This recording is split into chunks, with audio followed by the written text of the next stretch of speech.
through our various meeting platforms. We appreciate your attendance as well this afternoon as we conduct this third in the series of town hall meetings on vaccinations and testing.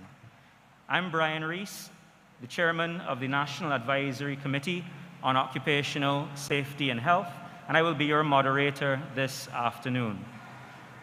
This afternoon's town hall meeting, which has been extended by 1 hour to 8 p.m., again provides all Barbadians with an opportunity to engage with senior members of the government from various ministries, the labor movement, and the private sector, who I will be introducing to you very shortly. Before we begin, I would ask you to please stand for the playing of the National Anthem of Barbados.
Please be seated.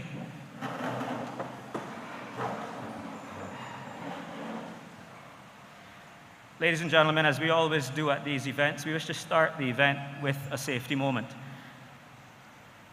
In case of any emergency or any reason whereby we may need to evacuate from this particular hall, I would ask that you leave through the exit to my right, the main exit, onto the playing field, directly opposite that exit, where you'll be asked to assemble and await any further instructions from the Barbados Police Force, the Royal Barbados Police Force, who will direct you whether to return to the venue or if you should evacuate farther afield.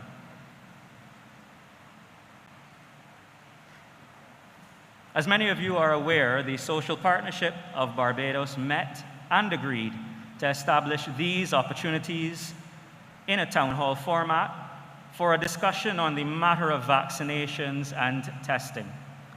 This is an opportunity not only for us as citizens of Barbados to ask those burning questions which will guide our personal decisions on the vaccine, but also, and I think most importantly, it is an opportunity for us to share suggestions and ideas as far as this matter is concerned.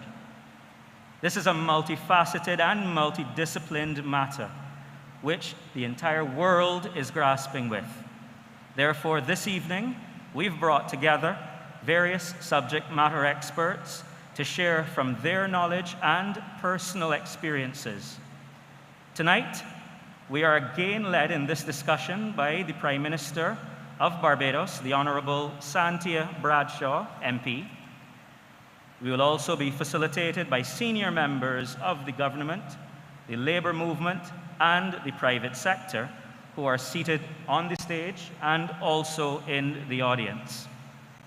These persons include the Honourable Wilfred Abrams, MP, QC, Attorney General, Dr. Kenneth George, Chief Medical Officer, Dr. Dale Babb, Acting Senior Medical Officer of Health, Mrs. Sonji Beckles, Laboratory Director of the Bess dos Santos Laboratory. We expect Dr. Linda Williams from the Barbados Association of Medical Practitioners to attend with us. We also have on our stage today Professor Clive Landis, Pro-Vice Chancellor and Principal of the University of the West Indies Cayfield campus, who as well sits as the chair of the UWI COVID-19 Task Force and is an immunologist, who has authored numerous scientific publications and policy papers on COVID-19. We have with us also on the stage Mr. Shane Jones, senior journalist and news anchor, who has in the past year voluntarily analyzed the numbers of cases of COVID-19 regionally, and he has kept many Barbadians aware of those changes under his Twitter handle, Newsman. We expect as well to join us on the stage Mr. Akhenaton Burrows, who has spent 17 years in the tourism industry, to give his perspective as well. But ladies and gentlemen in the audience, I would wish you to know that we also have with us the Honorable Colin Jordan, MP, Minister of Labour and Social Partnership Relations, and members of the Labour Department, Lieutenant Colonel, the Honorable Jeffrey Bostick, MP, Minister of Health and Wellness, and the technical staff of that ministry. We will also be joined by Dr. Elizabeth Ferdinand, Coordinator of the National COVID-19 Vaccine Program and a former Acting Chief Medical Officer. Mr. Anthony Branker is with us in the audience as well, the President of the Barbados Chamber of Commerce and Industry. Senator Rudy Grant, the CEO of the Barbados Hotel and Tourism Association. And I would also like to recognize, finally, both Mr. Edwin O'Neill, President of the Congress of Trade Unions and Staff Associations of Barbados, as well as Mr. Dennis De Pisa, also of C2SAB. I know that is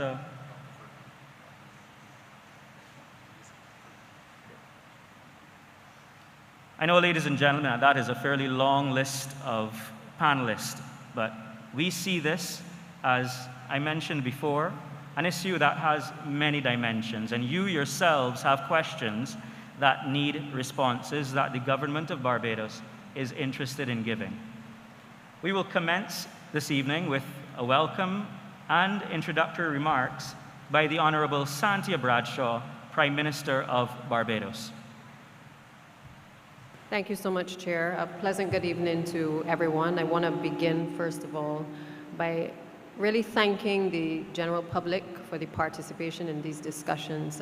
Persons have come forward both online as well as with their physical presence as well. And we've been welcoming a number of the questions that have been put forward by the public, whether local or overseas, to be able to help us inform our general discussions within the social partnership.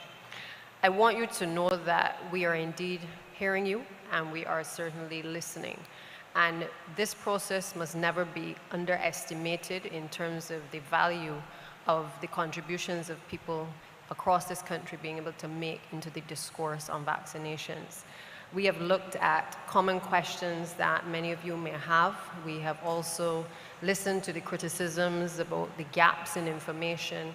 We have listened to the call for more data to be submitted. We've also listened to you as well, saying to us that we need to simplify the information that is being presented to the public in a way that people can better understand and perhaps appreciate. I assure you that the social partnership, certainly members of the committee have met since the first two sessions, and we have had the opportunity to talk through a number of these things and to share some of the contending views that exist out there.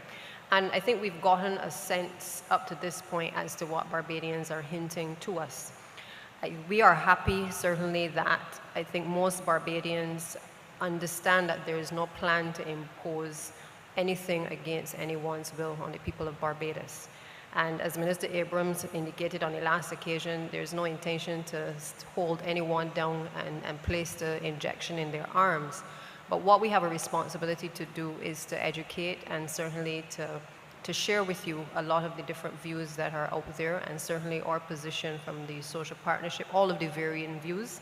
And I'm happy that Barbadians are hopefully coming to that understanding that that has never been the intention, but certainly, there are some who may have different agendas who might put forward those positions, and we welcome all positions, but we have a responsibility certainly to put the information out there into the public domain so people have the opportunity to be able to freely choose what they wish to do. That being the case, I cannot say to you that we can have these discussions without dealing with the current trends that are taking place across the world, and certainly in the region, and perhaps even here in Barbados as well.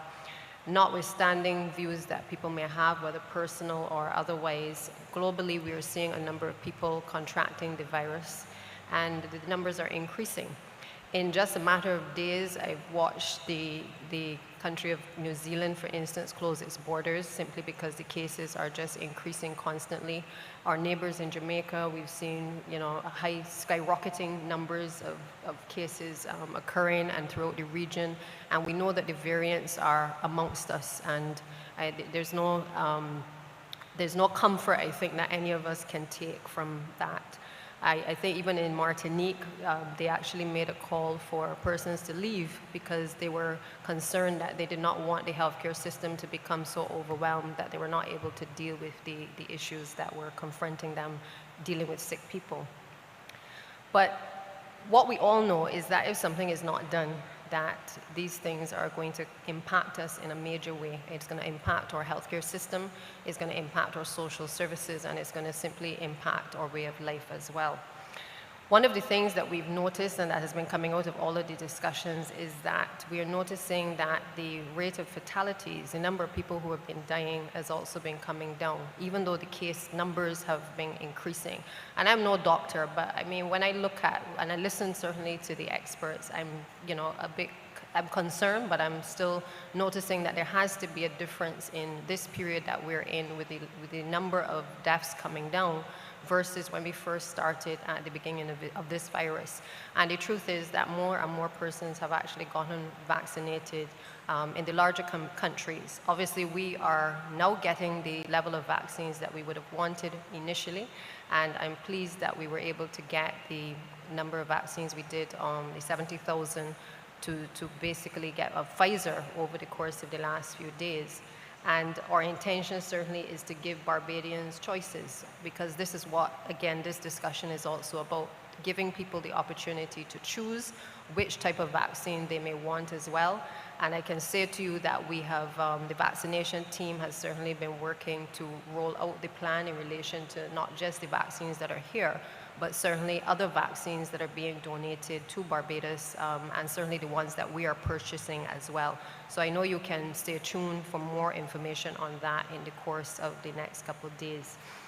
I think the scientific minds and the experts will draw the conclusions on what is it that is certainly guiding why we're seeing less fatalities, and I will leave that to them certainly this evening and over the course of the next few weeks to speak to that. But I think we can certainly draw some conclusions from what is happening. We will not, and we have said that we are giving people the freedom of choice. We know that there are those who have issues with who should be vaccinated, and that is all for fair comment in terms of the discussion. But one thing that we have learned as well is that Barbados doesn't operate in isolation. And therefore, apart from the strong views that we may hold in this country, the truth of the matter is that we have also been heavily dependent on tourism. And therefore, in all of our discussions, we need to be mindful about the fact that a lot of our social services are also paid and heavily dependent on our ability to sustain tourism arrivals. I therefore am comfortable that we have a fairly dynamic panel, a panel that reflects a bit of the science, but also it reflects the trade union movement. We have not just on this floor, but also on the lower floor, a number of persons that represent the social partnership as well, representing employee and employer organizations. And so I want to commend again the public for participating and for engaging with us, because I can tell you that it has continued to help shape our discussions. And that is why we've even given this evening the additional time to the audience, because we want to continue to hear from you.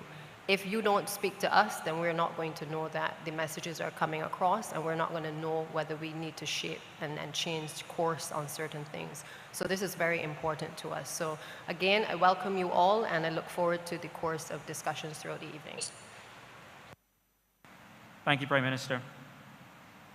I hope the audience will forgive me if I have neglected in that very long list of presentations to specifically introduce Mr. Wayne Waldron as well, who is with us from the National Union of Public Workers, the Acting General Secretary.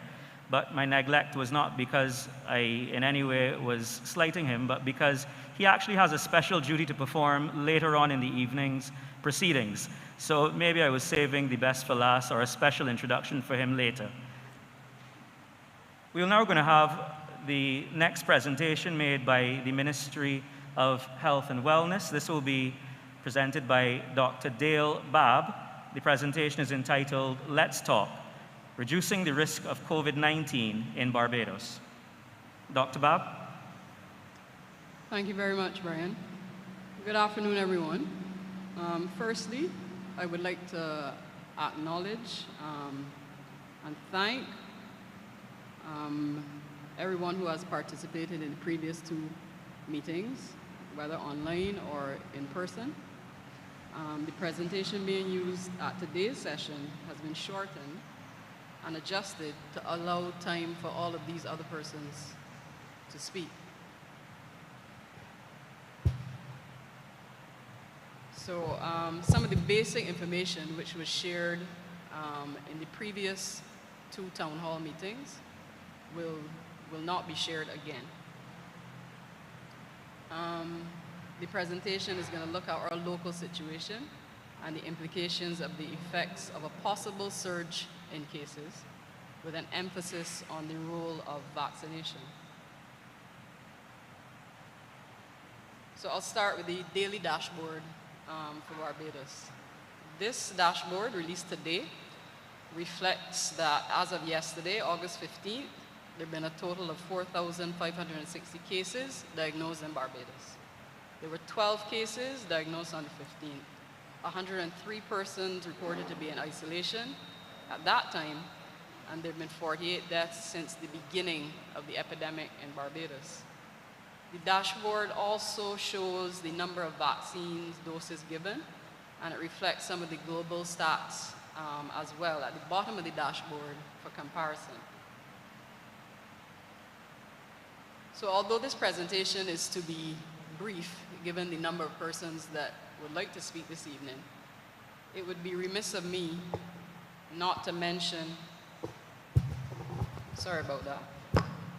It would be remiss of me not to mention these two important markers that we speak of frequently when referring to COVID-19. These are the 7-day average and the positivity rate. The 7-day average allows us to calculate and plot something graphically that shows us a trend in the cases. In the graph that you can see on the left of the screen, the individual red bars represent the number of cases per day, while the dotted line is looking at the 7-day average, or what epidemiologists call the moving average or the rolling average. From the graph, you'll be able to see the rise of cases that we had in January of this year, the peak that occurred in mid-February, and then you can see the cases declining again in March and April. The graph on the right shows our positivity rate as of August 14th. And I want to explain a little bit about it and put the overall concept of positivity rate in context. In essence, the rate reflects the amount of transmission in relation to the amount of testing being done. Initially, the World Health Organization referred to a threshold of between 3 and 12%, but they cautioned persons in terms of how this would be interpreted. More recently, they spoke to a threshold of 5% as it relates to adequacy of testing. The threshold is used as a guide. with respect to what measures should be implemented or relaxed, with a higher threshold rate suggesting that you need to accelerate your measures, and with a lower rate, the reverse, an easing of measures.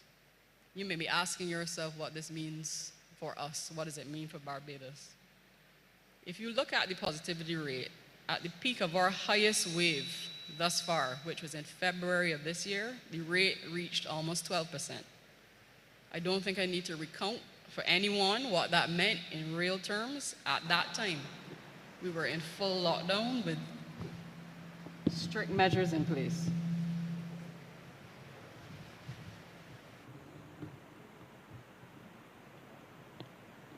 So if you compare the rate to the present, our current positivity rate is less than 1%. And at the current rate, we have seen an easing of measures and restrictions. What I also want to mention is that the 5% rate is a threshold. It is not a goal. We want our positivity rate to be as low as possible. That is the aim. I also want to emphasize that even with our current low rate, the effort that is being put into the maintaining of that, the enforcement of the protocols, the various measures that are being employed, the testing, the contact tracing, and the follow-up is huge. It is significant.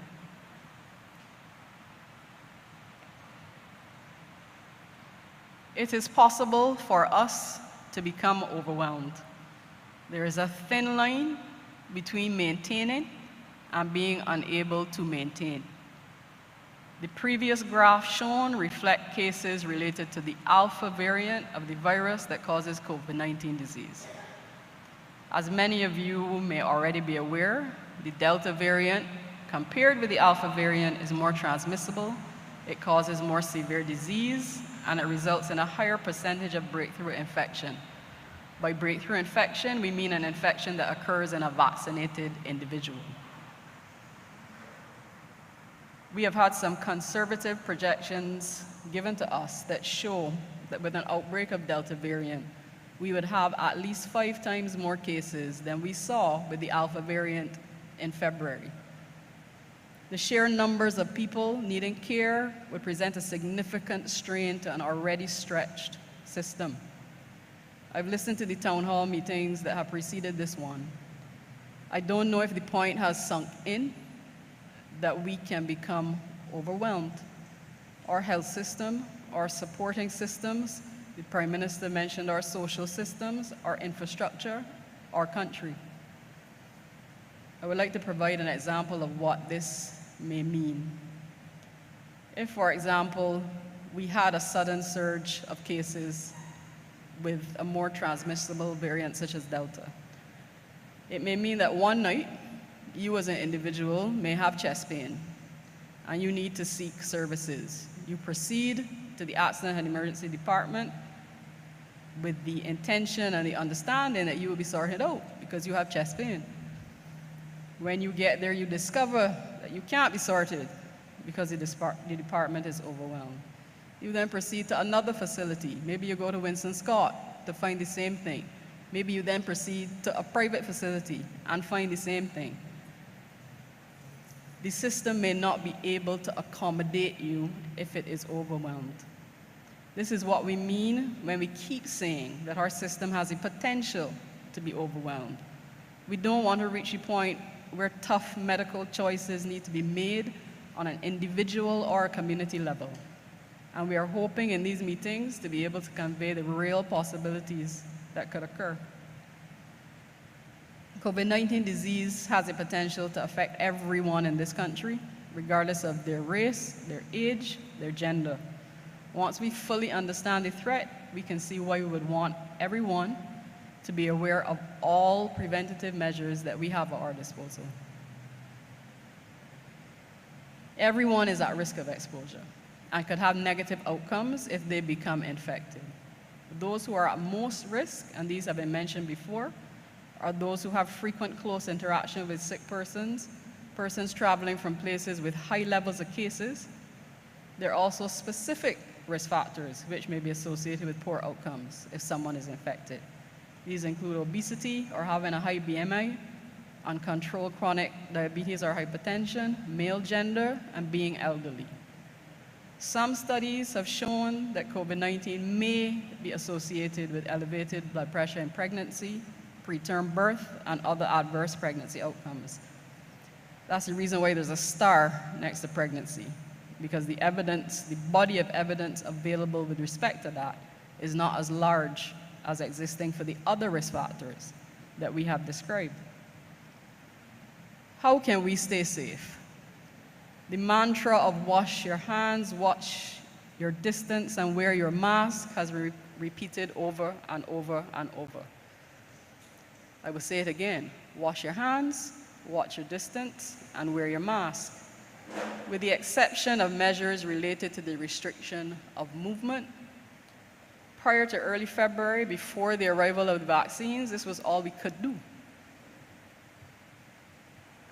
Since February, we also have another layer of protection against COVID-19. This graph is showing a multi-pronged approach to protecting ourselves and others from contracting the virus that causes COVID. It's likened to stacking slices of Swiss cheese on top of each other as a barrier. Each layer on its own has holes, but as the graphic clearly demonstrates, the more layers you have or use, the more likely you are to be successful at preventing the spread of infection. So let's talk a bit about vaccines and the vaccines available for COVID-19 currently. This slide gives examples of the various types of vaccines that exist and the type of immune response that may result from the specific vaccine given. The purpose of taking a vaccine in the first place, any vaccine, is to allow your body to mount an immune response to the pathogen that is being introduced, to give your immune system a heads up, so to speak. The benefit of this is that an immune response is mounted. There are several different types of vaccines.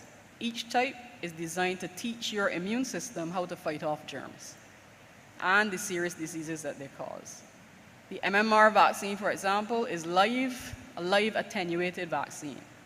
It means that the pathogen or the disease organism used is alive, but it has been weakened in a lab prior to being administered. A strong immune response is mounted with that type of vaccine.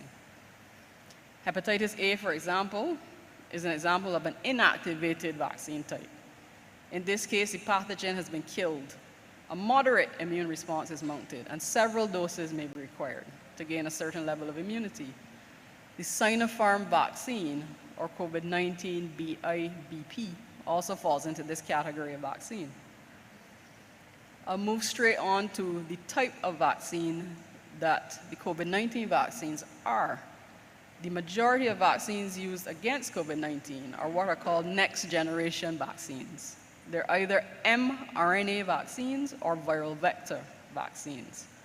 Now, when it comes to the immune response mounted, you will note that the slide refers to an ongoing evaluation of the immune response. Yes, the effectiveness and the response mounted is still being looked at.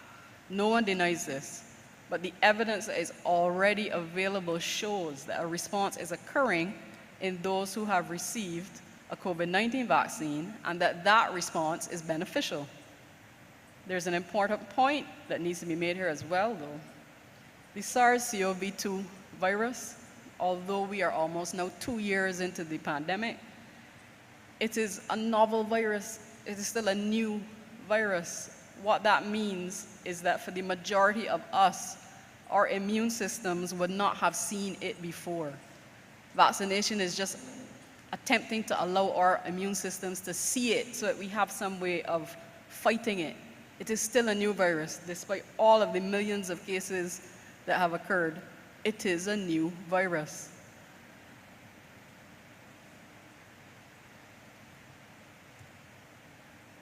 Some of the benefits that have been documented with respect to the administration of these vaccines include the fact that there's a reduced infection, there's reduced infectivity, there's reduced transmission, there's reduced severity of disease. We also have to remember our own population demographics, our demographics here in Barbados. We have a large percentage of our population who are elderly, and we have a high burden of NCDs in the population.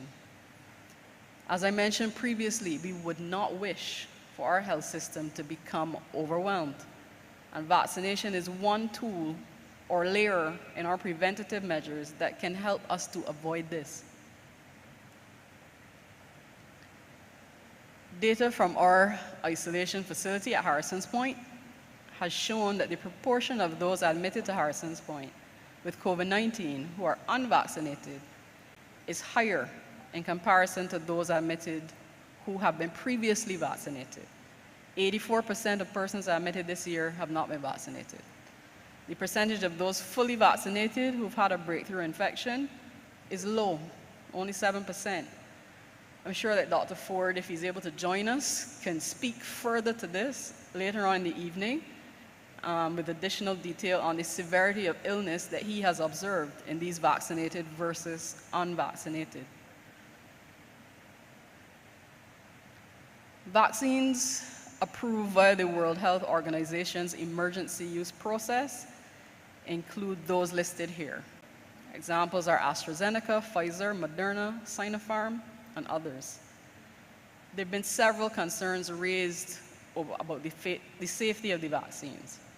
The question has been asked, are they safe or are they not?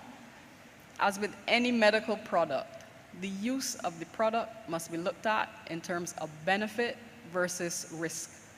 What is the purpose of taking the medicine or using the product, in this case a vaccine, versus what you are trying to treat or trying to prevent? I'll give an example. COVID-19 disease is associated with an increased risk of developing blood clots. It's been shown that COVID-19 vaccines can also cause blood clots. However, the risk of developing a clot as a result of having received the vaccine is significantly lower than the risk of developing clots subsequent to COVID, should you acquire it.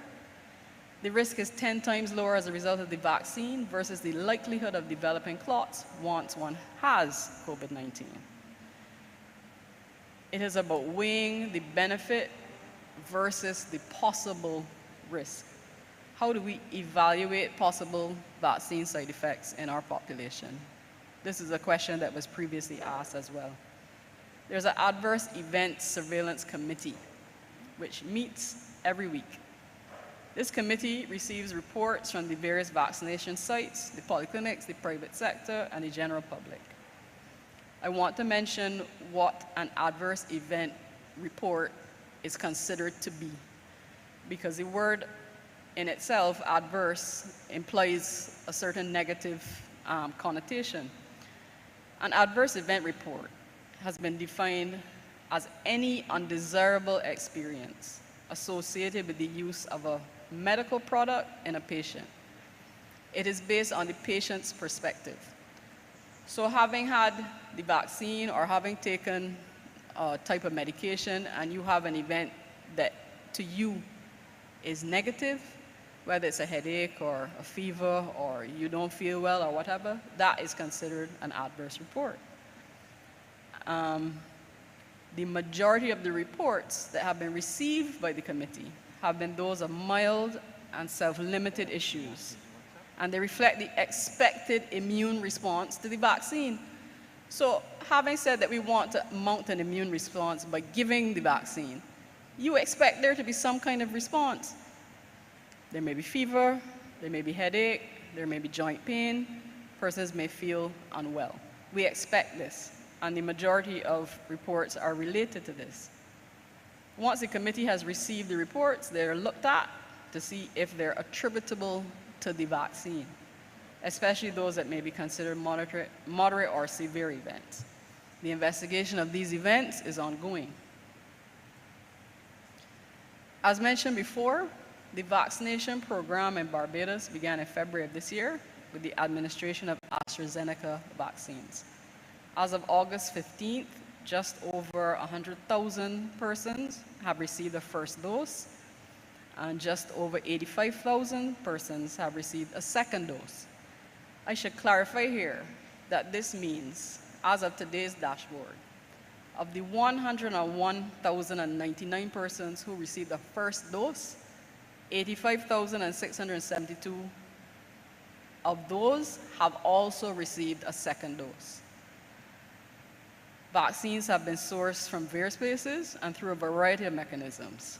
Most recently, as the Prime Minister mentioned, just over 70,000 Pfizer doses arrived last week, and I would expect that additional arrivals of other vaccines will be in the pipeline. Allow me to summarize, because we do have a lot of speakers that need to share their thoughts. So in summary, COVID-19 continues to present a significant threat to us in Barbados. All members of the population have a role to play in mitigating against this threat, and to be cognizant that there's a real possibility that we as a health system and as a country can become overwhelmed.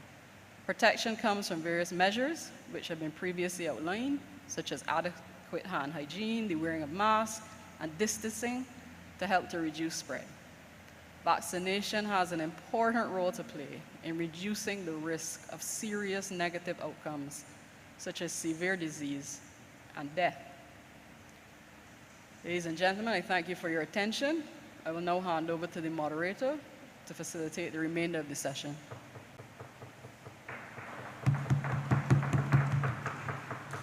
Thank you, Dr. Babb, for that very comprehensive presentation from the public health perspective. We're now going to invite Mr. Shane Jones to give us a perspective more so related to the statistics and facts surrounding the COVID-19 cases here in Barbados. Thank you, Brian. Prime Minister Bradshaw, Ministers Abrams, Bostic, and Jordan, members of the panel, ladies and gentlemen, good evening. I'm thankful to speak on this vital and serious national importance topic from the perspective of a media professional. In our line of work, when something like this happens, it's wide-reaching and it has an impact at the national, regional, and international levels, there is so much information that we have to deal with on a daily basis and have been dealing with on a daily basis. I see some of my colleagues like Rachel here, you know, for the last year and a half, we've just been saturated and immersed in these COVID-19 stories. So we follow all the relevant authorities, both here and abroad, to see if the narratives match up. When new variants come out and there is new information on the virus, we cross-check with agencies like the CDC to see what their response is and weigh it against what our own health authorities are doing, so we can be as informed as possible to ask the right questions and hopefully get the right answers. However, it's not only what the authorities put out that we follow. It's all of the sectors that are affected. It's the theories, conspiracy or alternative, whatever you want to call them. But as journalists, it is our duty to examine all angles and do our best to fact check. And it's because we sift through all this information, all these theories that come out on Facebook and social media and all these social media platforms, that all of us understand that the fear and the hesitancy that many of us have is real. Now, this is not to say that all the information out there is real. In fact, what we have found is that a lot of these theories are a lot of the times made up or take a little piece of the truth and twist it, and then the conclusions and the findings are totally false. But what I'm saying is that it has a very real impact on some people. Here's the thing. If many of us are honest about it, we would admit that there's some level of fear with taking a vaccine, any vaccine. When I got my first dose, I was a bit skeptical, I won't lie, but I felt like if that was a normal human emotion. So when someone isn't totally comfortable, they tend to cling to anything that tells them don't get the vaccine, regardless of if they think the information is shaky, right? So it's something that we've all experienced at some part in our lives. If we don't want to do something and someone says, don't do this because X, Y, or Z, we hold on to that person that says that because we don't want to do it. So we find any information that kind of meshes with what we want to do and hold on to that. But we also have to be very careful with how we respond to everybody's fears. We cannot make people feel like they're doing something wrong for having a normal emotion. So going out as a journalist and speaking to people has taught me that not everyone who is hesitant about taking the vaccine is an anti-vaxxer, and that's important to note that, and we must not paint everyone with the same brush.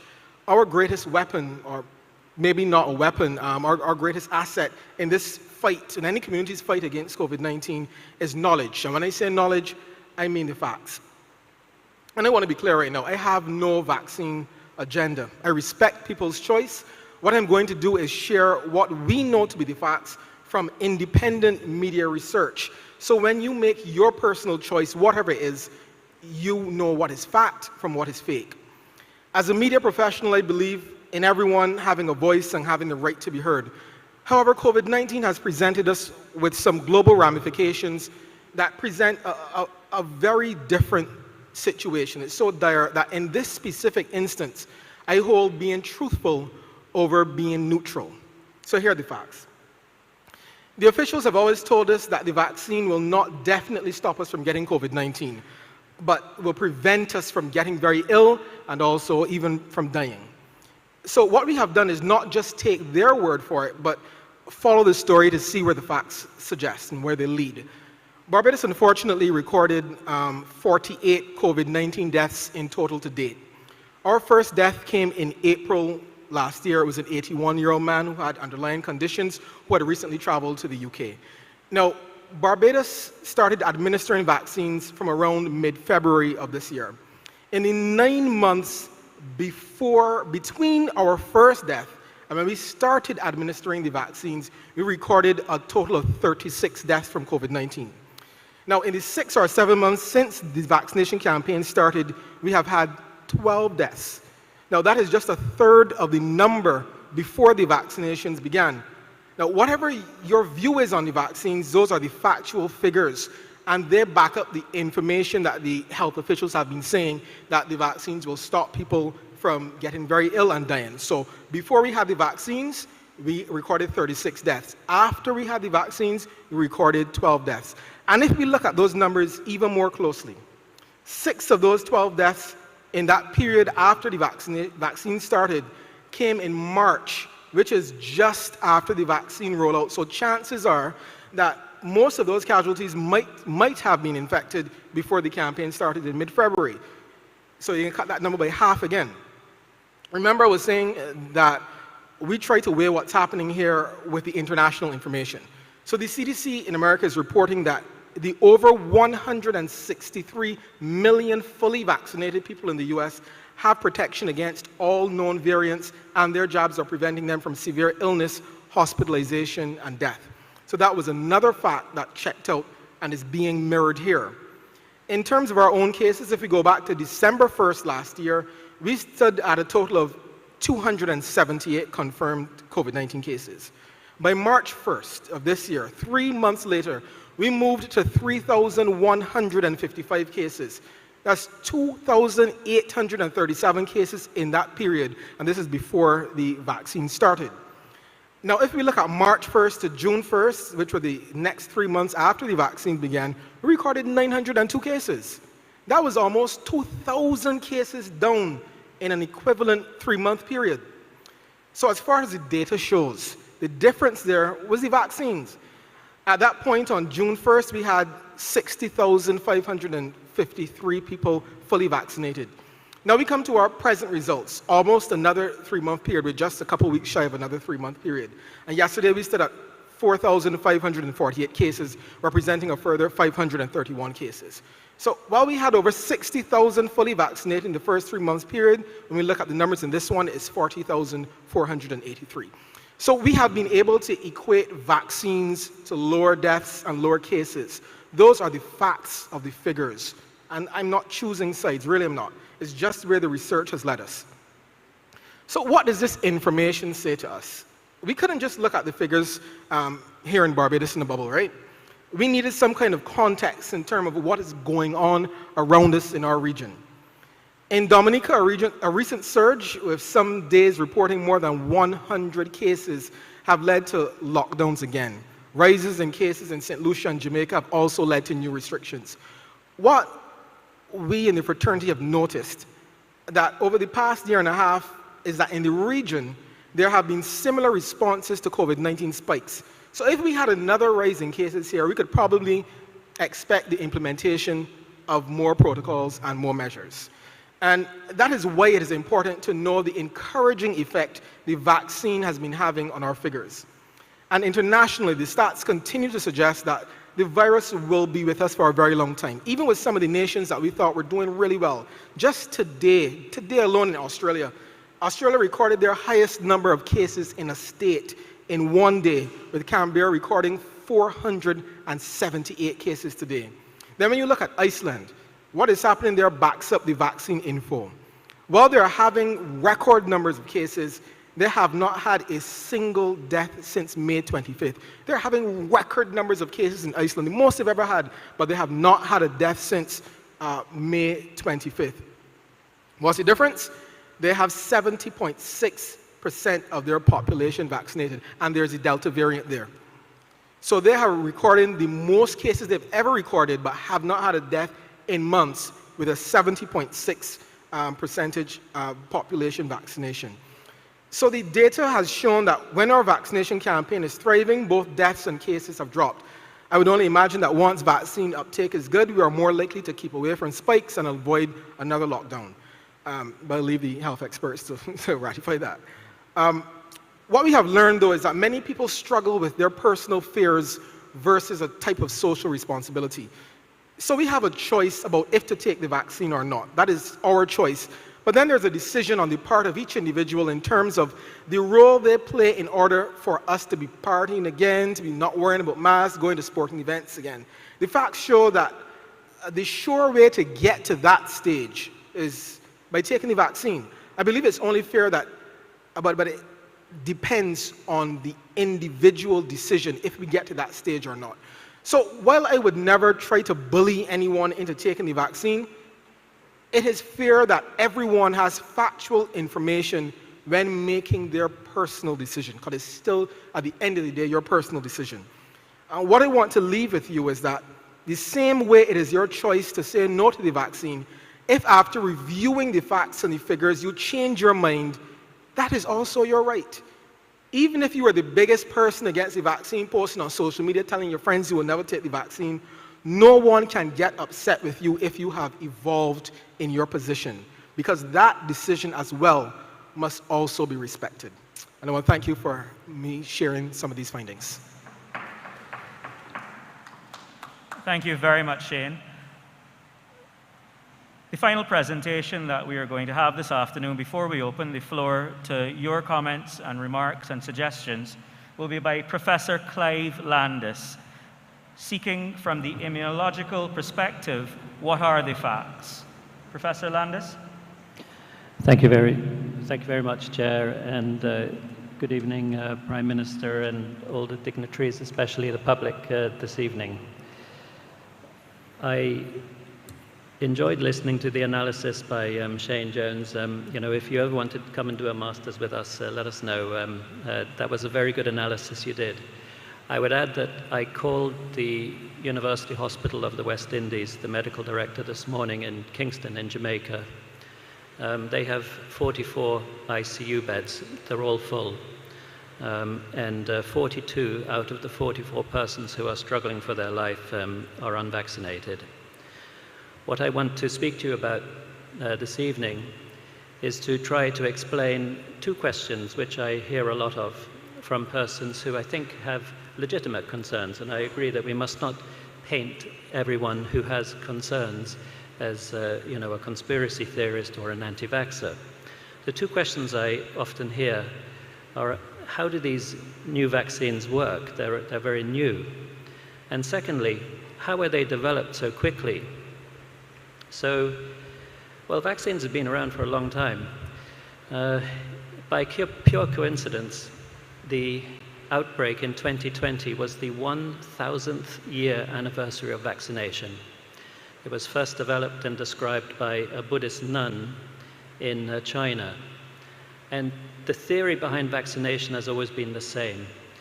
You take a harmless agent that mimics the harmful disease agent, and it stimulates your immune response and protects you against the real thing. In the case of the nun 1,000 years ago, they would take an old smallpox, one that has kind of dried out and the particles are no longer infectious, and they blew them into the nostril of a healthy person, and those persons would be protected.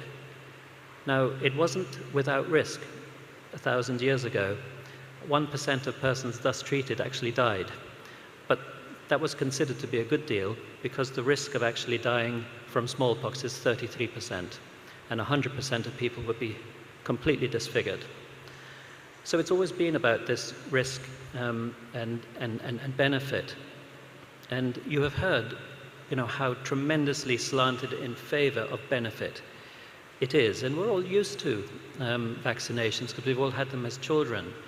But it's different when we're adults and we're making a conscious choice. So let me address those two questions. What are these new vaccines and how were they developed so quickly? So all the first vaccines that came through the door, Pfizer, AstraZeneca, and Moderna, are so-called new vaccines. AstraZeneca, it wasn't actually quite as new as you might think. The coronavirus, in recent memory, has jumped 3 times from animals into humans. Once was SARS, 2003 in China. The second was in 2012, called MERS, Middle East Respiratory Syndrome. Now that came from camels into humans. And the team in Oxford, they developed a vaccine against MERS. And they actually published that a few months before this new coronavirus jumped from, we think, bats into humans. So they already had a full vaccine developed against MERS, which is a relative of this new coronavirus. And so all they had to do was slot out and replace the spike glycoprotein from MERS with the spike glycoprotein from SARS-CoV-2. Within 2 weeks, they had put their candidate vaccine into animals and begun the whole process of trials. And if anything, the mRNA vaccines are even simpler. They simply encode the protein, which encodes the spike glycoprotein. That company, BioNTech, in Germany, they had their candidate vaccine in animals in 2 days. It's just so much easier to make a vaccine using these modern techniques. And I would say and remind you, inherently they're safer because there is no replicating virus. There is no virus, dead or alive. There's only a little part, a protein, and so inherently they're very safe. So how were they then developed so quickly in terms of the safety trials? We often hear vaccines, they take 3 years, 5 years, 10 years, whatever. Well, first of all, you have to consider that the regulators, when they're regulating medicines, and vaccines fall under the medicine regulatory agencies, there's a long line of medicines waiting to be approved. There's heart medications, there's liver medications, there might be hair regrowth medications, who knows? There could be 50 medications waiting ahead of you. And if you have a new vaccine, you just get in line. But not this time. When the pandemic was declared by the World Health Organization, every regulatory agency said, we're going to give this one priority. As soon as the clinical trials are finished, we will then evaluate whether they can be approved. And then, of course, it's just the money. When you make a vaccine, you have to really have a market. So if you look at Ebola hit Central Africa in 2014. This was the worst Ebola outbreak ever. It infected 400,000 people. For a pharmaceutical company that has to spend about $1 billion to go through the safety trials, they're like, well, it's not worth it. These outbreaks of Ebola are typically 1,000 people, maybe several hundred people. There's nothing in it for us, they said. And universities had already made a full Ebola vaccine. It was just sitting there on a shelf. And then the Vaccine Alliance, the Global Vaccine Alliance, came in and said, fine, we will pay for it to go through the clinical trials. And so the Global Vaccine Alliance paid for it. And within a year, you had a fully effective Ebola vaccine. And last year, probably no one even noticed that Congo had another outbreak of Ebola. They just ring-fenced the whole area with vaccinations, and it got snuffed out. And so when you have that kind of resources that were poured in, That is how you can accelerate vaccine development very quickly. But it's very important to stress that all the phases of the safety trials were all gone through by all the vaccines that Dale Babb spoke about, which have been approved by the World Health Organization. So the animal studies first to show that there's any kind of efficacy. Phase 1 is usually just in a handful of people to look for very, very severe adverse reactions. Phase 2, you know, maybe a few dozen people. You might be looking at some dose regimes. Again, you're looking at safety. And then phase 3, tens of thousands of people, typically spread over many countries, you know, different places and races, so that you can be sure that it works in everyone. All of those vaccines that have been approved went through all of the normal trials, so there are no corners cut. And the Pfizer vaccine, which we now have, and I'm very pleased we have it, in the country, you remember, that was the first one to be approved. It was approved first in the UK, but I liked what they did in the US. The FDA's hearings on the Pfizer vaccine were public, so the public could see every piece of data from the phase 3 clinical trials.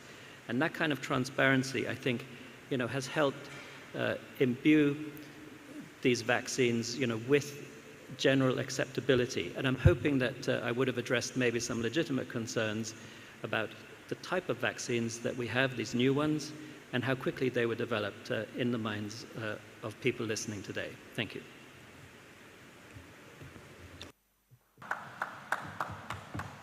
Thank you very much, Professor Landis. Ladies and gentlemen, we've now come to the point where we ask you for your contributions. The government of Barbados continues to seek the most appropriate way forward to balance the overall health of the nation, the individual rights of its citizens, and ensuring that the country remains economically viable. No assumptions are being made about the level of interest or disinterest the general public has towards the vaccination, and by extension, no decisions will be made until we hear from you. In the previous sessions, I must say to you, due to time constraints, we have been unable to accommodate as many of our online viewers and questions as we would have wished. To be considerate to all participants in all the fora, this evening, the format by which we will be taking your statements or questions will be a series of questions from our online audience, followed by remarks from the face-to-face audience, and continuing in that manner. Again, to be considerate to as many people as possible, we must ask that you limit your questions or remarks to one point this evening. For the protection and safety of all persons within the auditorium, we ask that only 2 persons stand to make their contributions at any time, and after those contributions are made, the microphones will be sanitized. It is only at the point when you're at the microphone that we would allow you or ask you to remove your mask. Other than that, we ask, as you have done to this point, that you remain masked. Kindly accommodate us as well by stating your full name before you commence your questions so that we can, of course, make contact with you if there is any further information that we need to give you following out the presentations this afternoon. Therefore, ladies and gentlemen, both here in the audience and online, the question being posed tonight again this evening is, to all persons here, what are your thoughts on getting the COVID-19 vaccination today and the approach to testing for the COVID-19 virus? The floor is open, and we'll begin with our online audience. I would ask Ms. Suzanne Bell, who is in the Zoom at this point in time. Suzanne Bell, if she would join with us.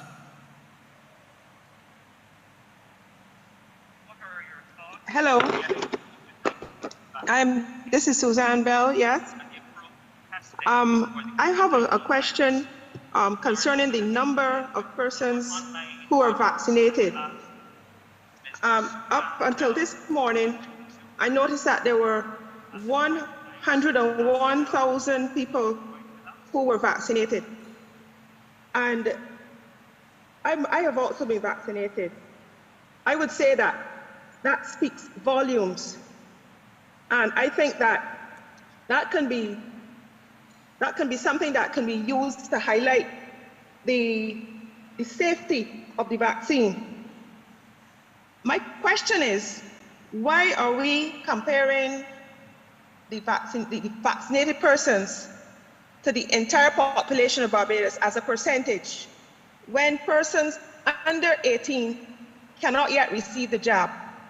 We have, up to this morning, again, I saw that they said 29.6% of Barbadians were vaccinated. But there must be, I don't know the percentage of under 18s, but should we not state it as a percentage of the population who can actually be vaccinated?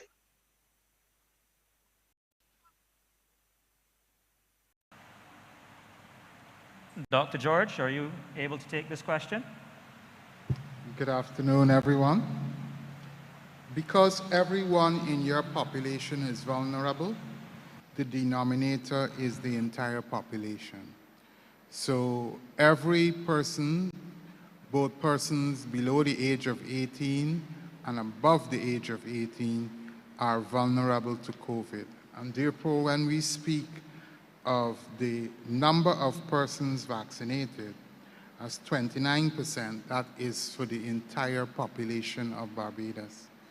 And that is why we are so happy that with Pfizer, it offers us a new avenue for vaccinating children, because we know that children can get COVID and children can sometimes have poor outcomes.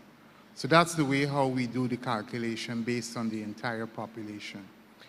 And you must have heard of the term herd immunity.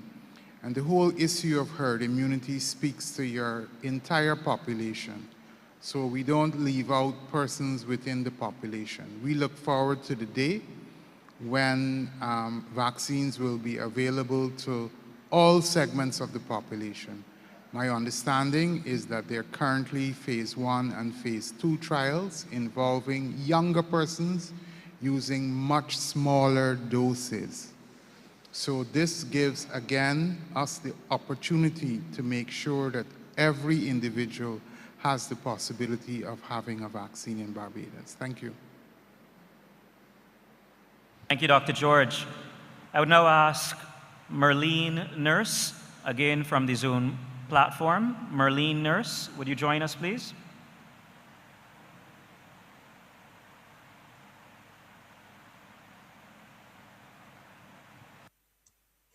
Hello, can you hear me?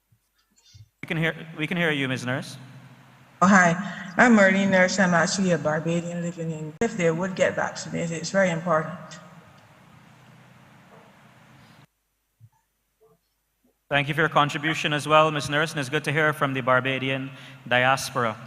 Before I continue, I just also want to mention we'd previously introduced her in her absence, but Dr. Linda Williams has joined us at the table, the head table, and also Dr. Corey Ford is online, willing to take your questions or comments as well. We're going to continue now with a comment or remark from Lisa Joseph, also within the Zoom platform. Lisa Joseph, are you there?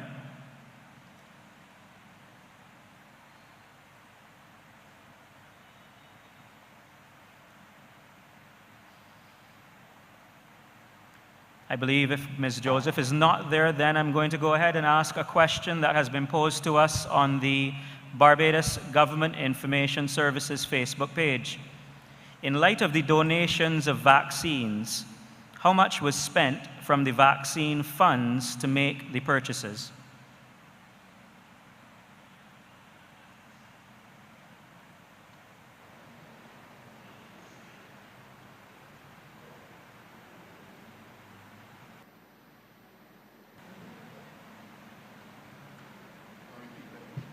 I'll just repeat the question once again. In light of the donations of vaccines, how much was spent from the vaccine funds to make the purchases?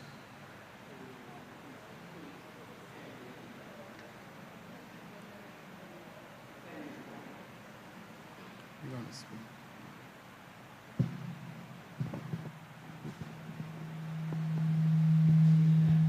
Is that about 2 weeks ago, the figure was about $10 million that have been spent on vaccines up to 2 weeks ago. Thank you very much, Minister Bostic. A further question from the Government Information Services Facebook page. How many cycle thresholds are the PCR tests conducted at? Are the cycle thresholds ever changed from person to person testing? And if yes, why?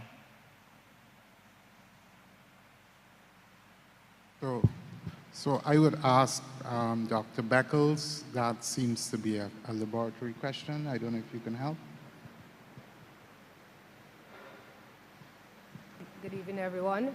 In terms of the PCR testing process, the actual test cycle threshold in terms of the amount of cycles that are done per test is 40.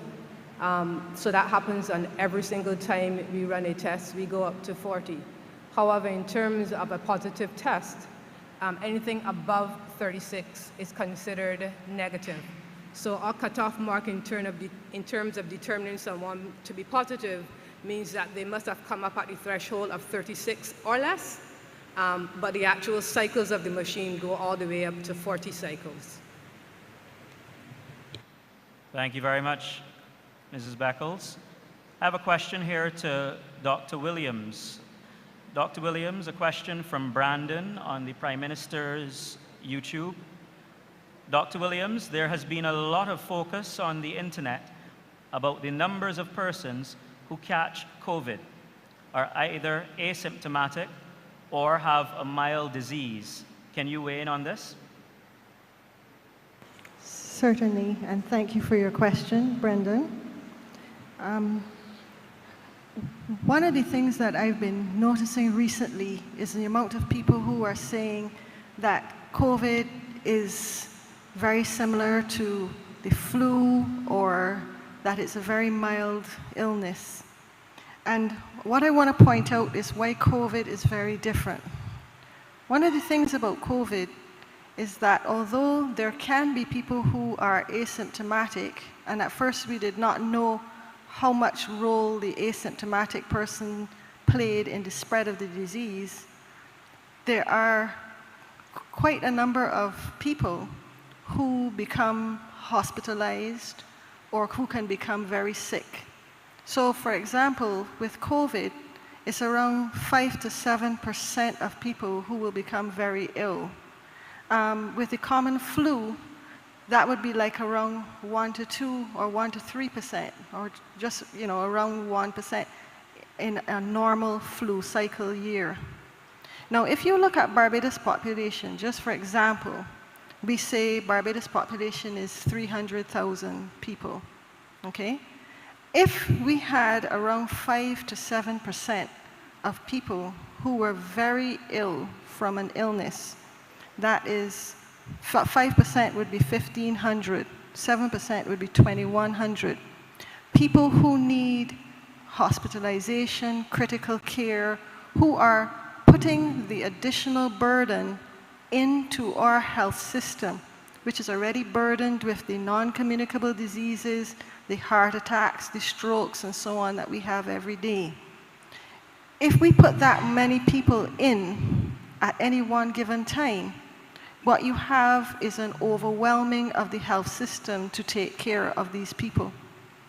So although people can be asymptomatic and people can get over COVID, there are lots of people who can become very ill from COVID and who also can die as a result. And that is a greater percentage than we would normally see in a respiratory illness. The other thing is that people also get long COVID, so there's also morbidity from COVID.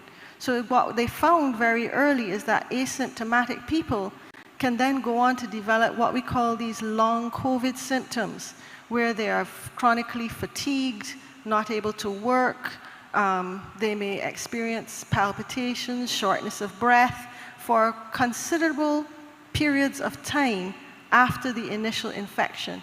And even people who were mild and who were asymptomatic could go on to develop these long COVID symptoms. What we know now with the Delta variant is that you do not have to have a comorbidity to be one of those people who are in the 5 to 7%. Why it should choose John and not Mary? Sometimes it may be that they may have different makeups, come from different backgrounds, different exposures and so on and so forth. But we don't know all the reasons why one person can become extremely ill and not another. So given that this is not like other respiratory viruses, that the number of people who can become very sick and require critical care is much higher, why should we then take a chance and say, well, I know that I'm going to end up among the asymptomatic. I know that I'm going to end up with a mild disease. You don't know that because none of us have encountered this before in our immune systems, and none of us know whether we're going to go on to be one of the people with long COVID symptoms. Thanks as well, Dr. Williams. We have two questions here that I believe are very similar, and I'm going to pose them to the panel together. The first is from Joshua on the PMO YouTube channel, and that is there a new priority list for persons to receive vaccines? Earlier, we were told about the senior citizens being given priority. And the second question, which comes from Kay Blades, asks, I hope the Pfizer will be prioritized for those too young for the other vaccinations. Will teenagers be able to get the Pfizer vaccines that have come in?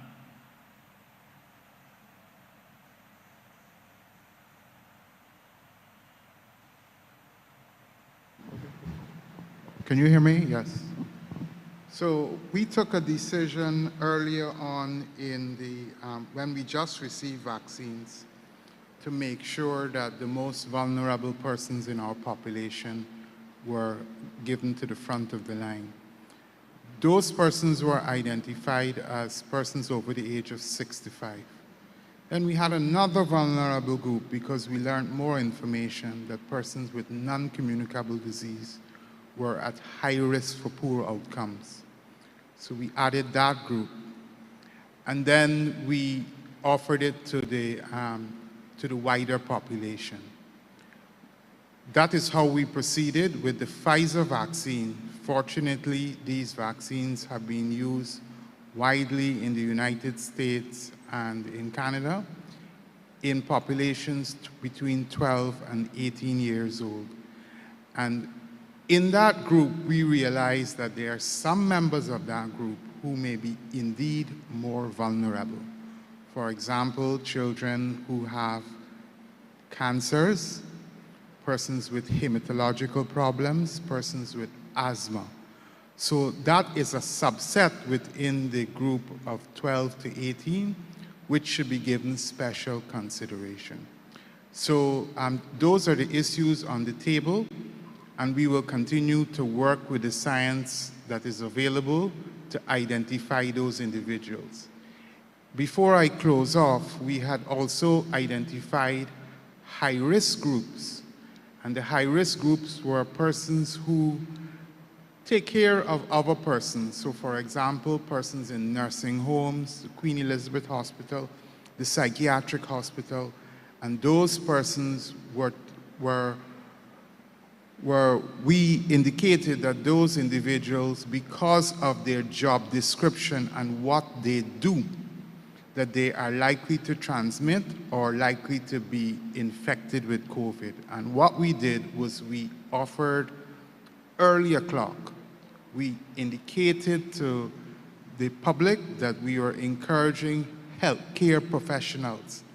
And up to this time, as I speak, we still encourage healthcare professionals to have the vaccine because you're in a vulnerable position, and many of you are taking care of elderly persons and persons with non-communicable diseases.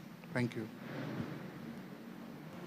Dr. George, before we transition to the face-to-face audience, just as a follow-up, could you share with us what are some of the complications, the long-term effects of the COVID-19 virus on young people specifically? So I don't know if Corey is on the call. I think he is on the call, and I would ask Corey to speak because Sure. he's Dr. the Ford? clinical expert.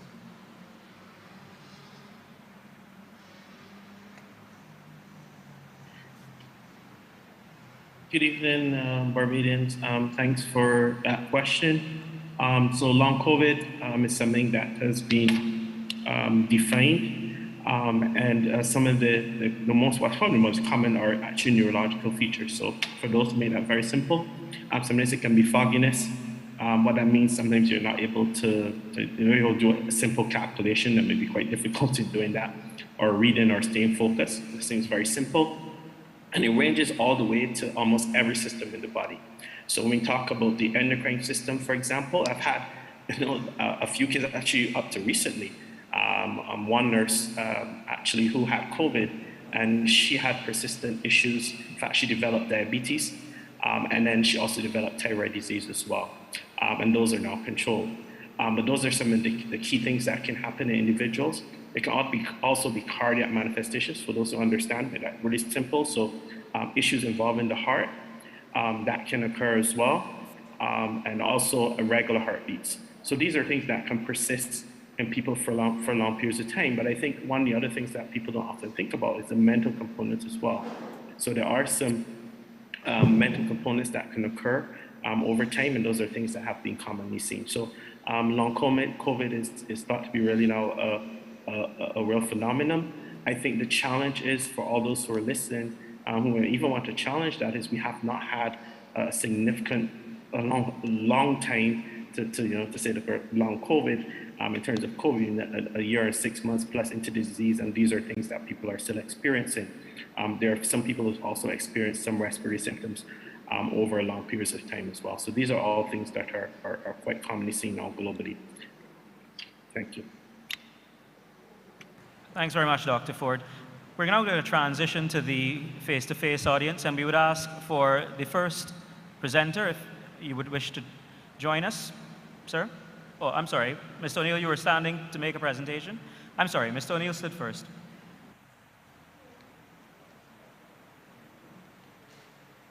Madam Prime Minister and members of the head table, fellow Barbadians, good evening.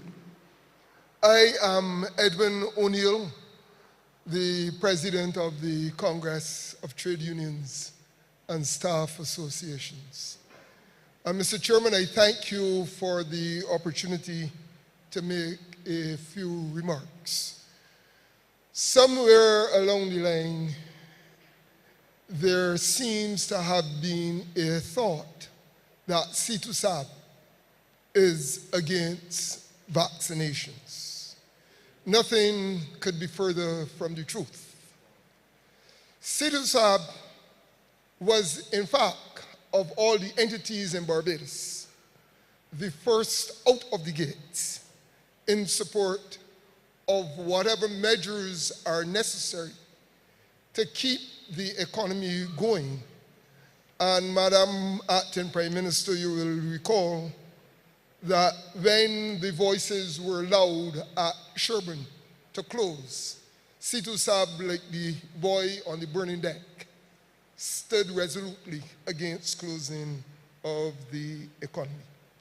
So it would be somewhat churlish if vaccines are seen as a way of equipping workers to be part of the reopening of the economy, for CITUSAB to be against it. In fact, CITUSAB's pro-vaccine support was shaped with BAMP making a major input at the time when their voices, or their voice was accommodated within CITUSAB, as opposed to a more independent speaking that they are now doing, which is not an issue. I'd like to say that my generation was perhaps the first of modern Barbados to benefit from a vaccine regime. The wheel has now come full circle, as it were, that the children and grandchildren of my generation have reached a point where you don't get into school unless you have evidence of vaccinations in the wider sense. So I say that again to underline that CITUSAB and our members understand the science of vaccines. I think it was a major misstep when entering into the dialogue, the national dialogue, was about force or coercion to get vaccines. Barbados is very fortunate that an entity has emerged known as the social partnership, where in the tripartite arrangement, dialogue, negotiations are encouraged. But when a member throws down the gauntlet that they are going to do what they feel should be done, and it can be tested in the court, any self-respecting trade union, as the workers' representative, has got to take a stand. We are all for encouragement. We are all for education. We are all for moral suasion. We are against a dictatorial diktat coming as though it is a papal bull issued from on high. I was fortunate to attend the school. The motto was, and still is, Possunt quia, posse videnta. The literal translation is, we can because we think we can. It is that ethos that produced Barbados' first Olympic medalist. It is that ethos that produced the first schoolboy team to win the BFA Cup. It is that ethos that produced a schoolboy that took on the might of the Barbados attack, and up until a few years ago would have been the highest single scorer in the BCA cricket.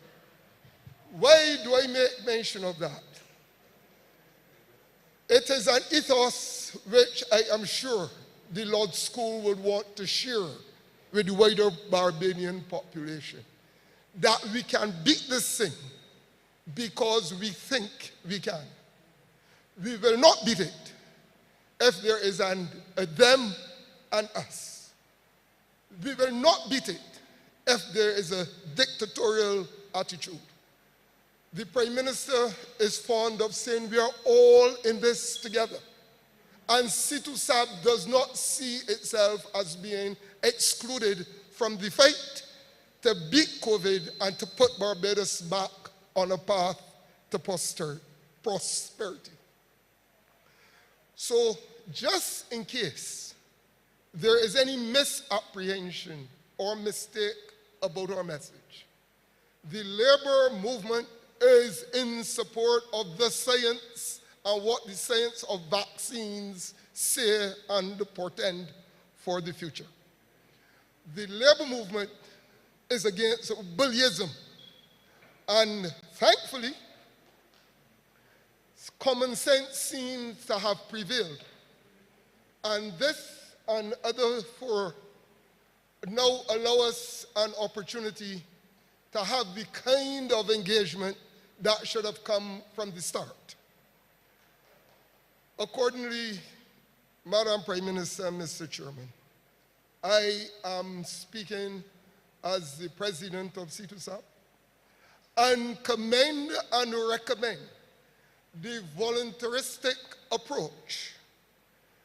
Yes, there are some that are going to be hesitant, but those that are hesitant need the arm of encouragement. Those that are hesitant need an opportunity to see the benefits to those who have been bold enough to be upfront and to take the vaccine. We cannot and will not ever give in, as long as there is a modern Barbados, to a massa and a whipping and to get grown, proud Barbadians to capitulate, to give in to what the bullyism thing is all about. I'm much obliged and I thank you. Thank you, Mr. O'Neill, as usual, for your erudite remarks. We know we can, and we think we can, and we will surpass this issue. I don't know if there are any remarks to be made from the platform. Otherwise, we will move on to our next presenter this afternoon, a gentleman in the blue and gray shirt, striped shirt. Yes, good evening. My name is Emil Trotman. I won't take as long as he did. I hope I could have. Could you come a little closer to the microphone? We're not hearing you very clearly. Yes, good evening. My name is Emil Trotman. Thank you. I won't take as long as he did. I just have a few concerns. Remember, we have to limit you to only 1 point this afternoon as we're trying to get as many people to participate. He had a long time, you know that. Good. Since the long-term side effects of the vaccine are known, I heard Dr. George say that last week. I also heard Dr. Williams say it last week. If these long-term side effects of the vaccine are known, is it wise to give it to people, say, under the age of 50 or even the age of 35, given the fact that in 10 years' time, if persons develop adverse side effects from the vaccine, we would then be in a crisis where we might have short-term gain and long-term pain.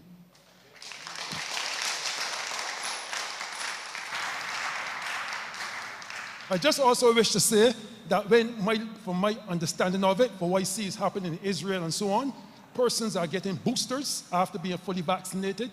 And my concern for the medical panel is that if persons have boosters, then the boosters can lead to overdoses in some people. And I'm just wondering if that has been considered, because from full vaccination, you go to boosters.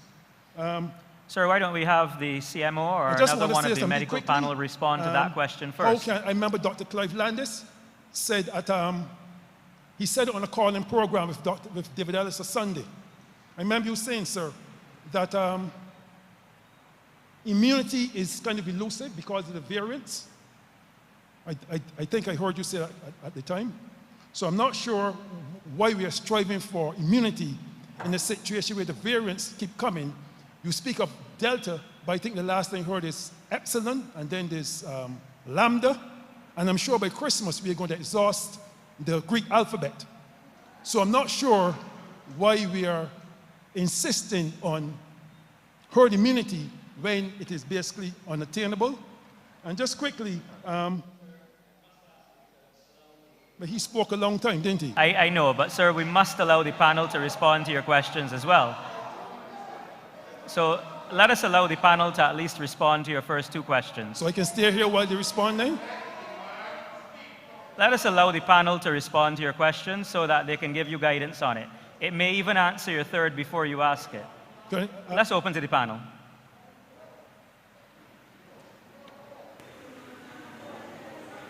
So I will ask Professor Landis to start with your last question, which was on immunity. Yes, thank you for that question. So herd immunity is viewed by many people as a sort of binary thing. You achieve it or you don't achieve it.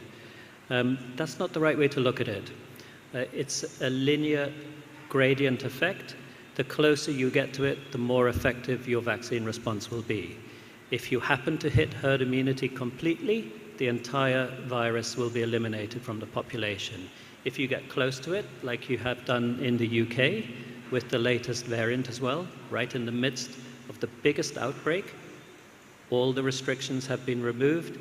Anyone, I bet you many people here were watching those Premier League matches, all restrictions removed. And the fact is, because they got close to the herd immunity threshold, that link between cases and deaths has been comprehensively broken. We were expecting in the UK, based on the usual link between deaths and cases, over 1,000 cases a day. It barely got over a few dozen. And so just getting close to herd immunity is absolutely effective. It's a gradient, so don't think of it as an all or nothing. As you said, when you be a situation where you're shooting at a moving target, where it keeps changing all the time, so you prepare to fight a cat, and then the variants become a tiger. So what you came to fight with is no longer valid. Okay, well, I'm happy to answer that. So currently we've had 4 variants of concern, and the only variant that showed any kind of ability to evade the vaccines was the beta variant from South Africa. What about Delta? No, the beta variant from South Africa. And as a matter of fact, in South Africa, the beta variant has been completely outcompeted by the Delta variant. So it's very normal for these new variants to come and replace the previous ones. So the Delta is actually the 5th replacement. We started off with the G418, then we had the A1 from Europe, which came from Valencia, then we had the one from Kent, then we had the one from South Africa, and now the dominant one worldwide is the Delta. And I have no doubt it will be replaced by another one. But the key point is, Mr. Trotman, that thus far, the vaccines are working against the main variants. As I said, the only one where there was a little bit of a wobble was the South African one, but that one has now been outcompeted and is no longer with us. But exactly, you said thus far. But by Christmas, well, we can reach. This is the sort of thing that has to be monitored. So, for example, sometimes I like to go straight for the worst case scenario. Let's go for the worst case scenario. The worst case scenario is that the vaccine will no longer be effective against a new variant. So where does that put us? That puts us exactly in the situation where influenza is. Influenza mutates far faster than the coronavirus, and we have to have a new vaccine shot every year. So that's the worst case that could possibly happen. And currently, the influenza vaccines, the regular ones that people who are vulnerable are receiving every year, is being bundled up with the COVID. That's the worst case scenario. But that's why I talk about the boosters might cause overdoses in some people. That's my concern. Boosters do not function in that way. So when you have an immune response, as a matter of fact, sometimes you require a booster to get an adequate immune response. And so the immune responses tend to wane, and then you have to, that's the word, boost them. So it doesn't function like that. It's not like you have a certain level and you're keeping adding to it. The immunity wanes and you have to boost it. So, Mr. Trotman, I think we're going to have to give an opportunity to some others in the audience. But the gentleman answered the part about for younger people, the fact that if you don't know the side effects, what would happen to persons? I just want to remind us all that we've taken 6 questions from those persons online, and we would therefore like to make it as fair as possible, as equitable as possible, and provide an opportunity for more persons here, as well as those persons online. So as much as we do want your remarks, we have to manage the flow of questions to provide a fair space for everyone, okay? Okay, fair enough, but could you answer the question about the side effects? Sure, go on. For long-term side effects. Could Dr. George answer that, please? Good evening, Mr. Trotman. I'm going to answer. You posed a question about long-term effects of the vaccine in terms of what we know, and the way in which you pose the question, you're right. There's a lot that we do not know. We do not know what will happen in 2 years, in 3 years, in 4 years, and 5 years. But the vaccines are being monitored now. They're being studied now to see what will happen. I will answer your question, though, on a personal level, Mr. Trotman, so that you can maybe appreciate that as you need to make a choice for yourself with all of the information that you have. So let me answer on a personal level. When the vaccines first became available in Barbados, I had to make a choice for myself. I went running to get the vaccine. On an individual level, I thought of my elderly mother. I thought of my elderly aunt. I thought of all the elderly that I was around. I also thought of myself. We've mentioned the risk factors, and I am one of the persons who is at risk of having a negative outcome from having COVID.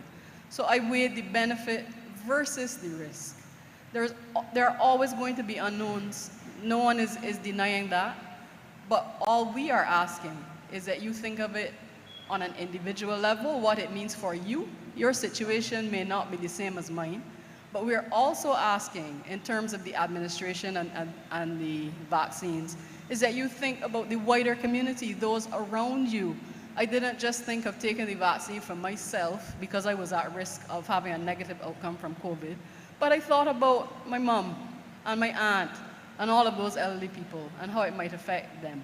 Yes, long term there may be adverse effects that we do not yet know about, but the data that we do have shows that these vaccines are safe, that they're beneficial, and it shows... Ladies and gentlemen, please allow Dr. Babb to finish her comments.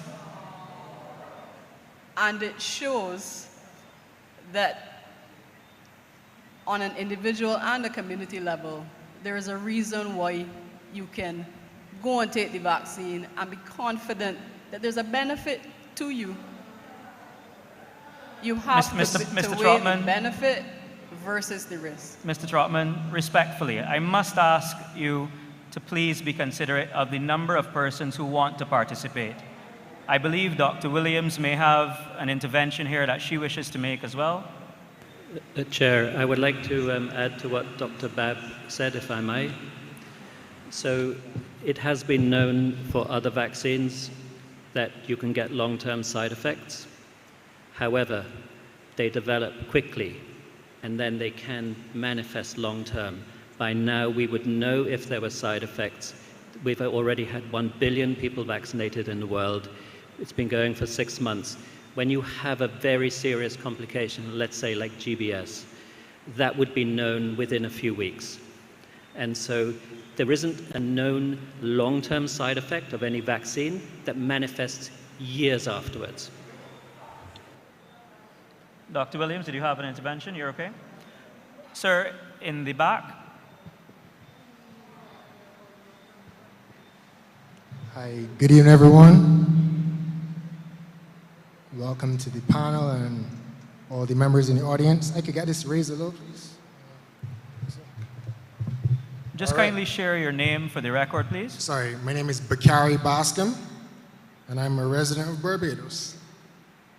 Concerned citizen, and I'd like to speak today. My brief presentation, less than 12 minutes, is about what this meeting was really about when the Prime Minister actioned it after the meeting with the social partnership. And it was supposed to be a meeting on the view on mandatory vaccines and testing. Not on vaccines and the pros and cons, mandatory vaccines and testing. That's what the Prime Minister said, Mayor Motley, and that is where my presentation is on. That's what it's on. So one of the things that Prime Minister Motley stated was that there was going to be an opinion from the Attorney General by the 6th of August on mandatory vaccines and mandatory testing. She also spoke about reckless, I can't remember the term, but she made some points about the legal ramifications of unvaccinated persons in the workplace, et cetera, et cetera, et cetera.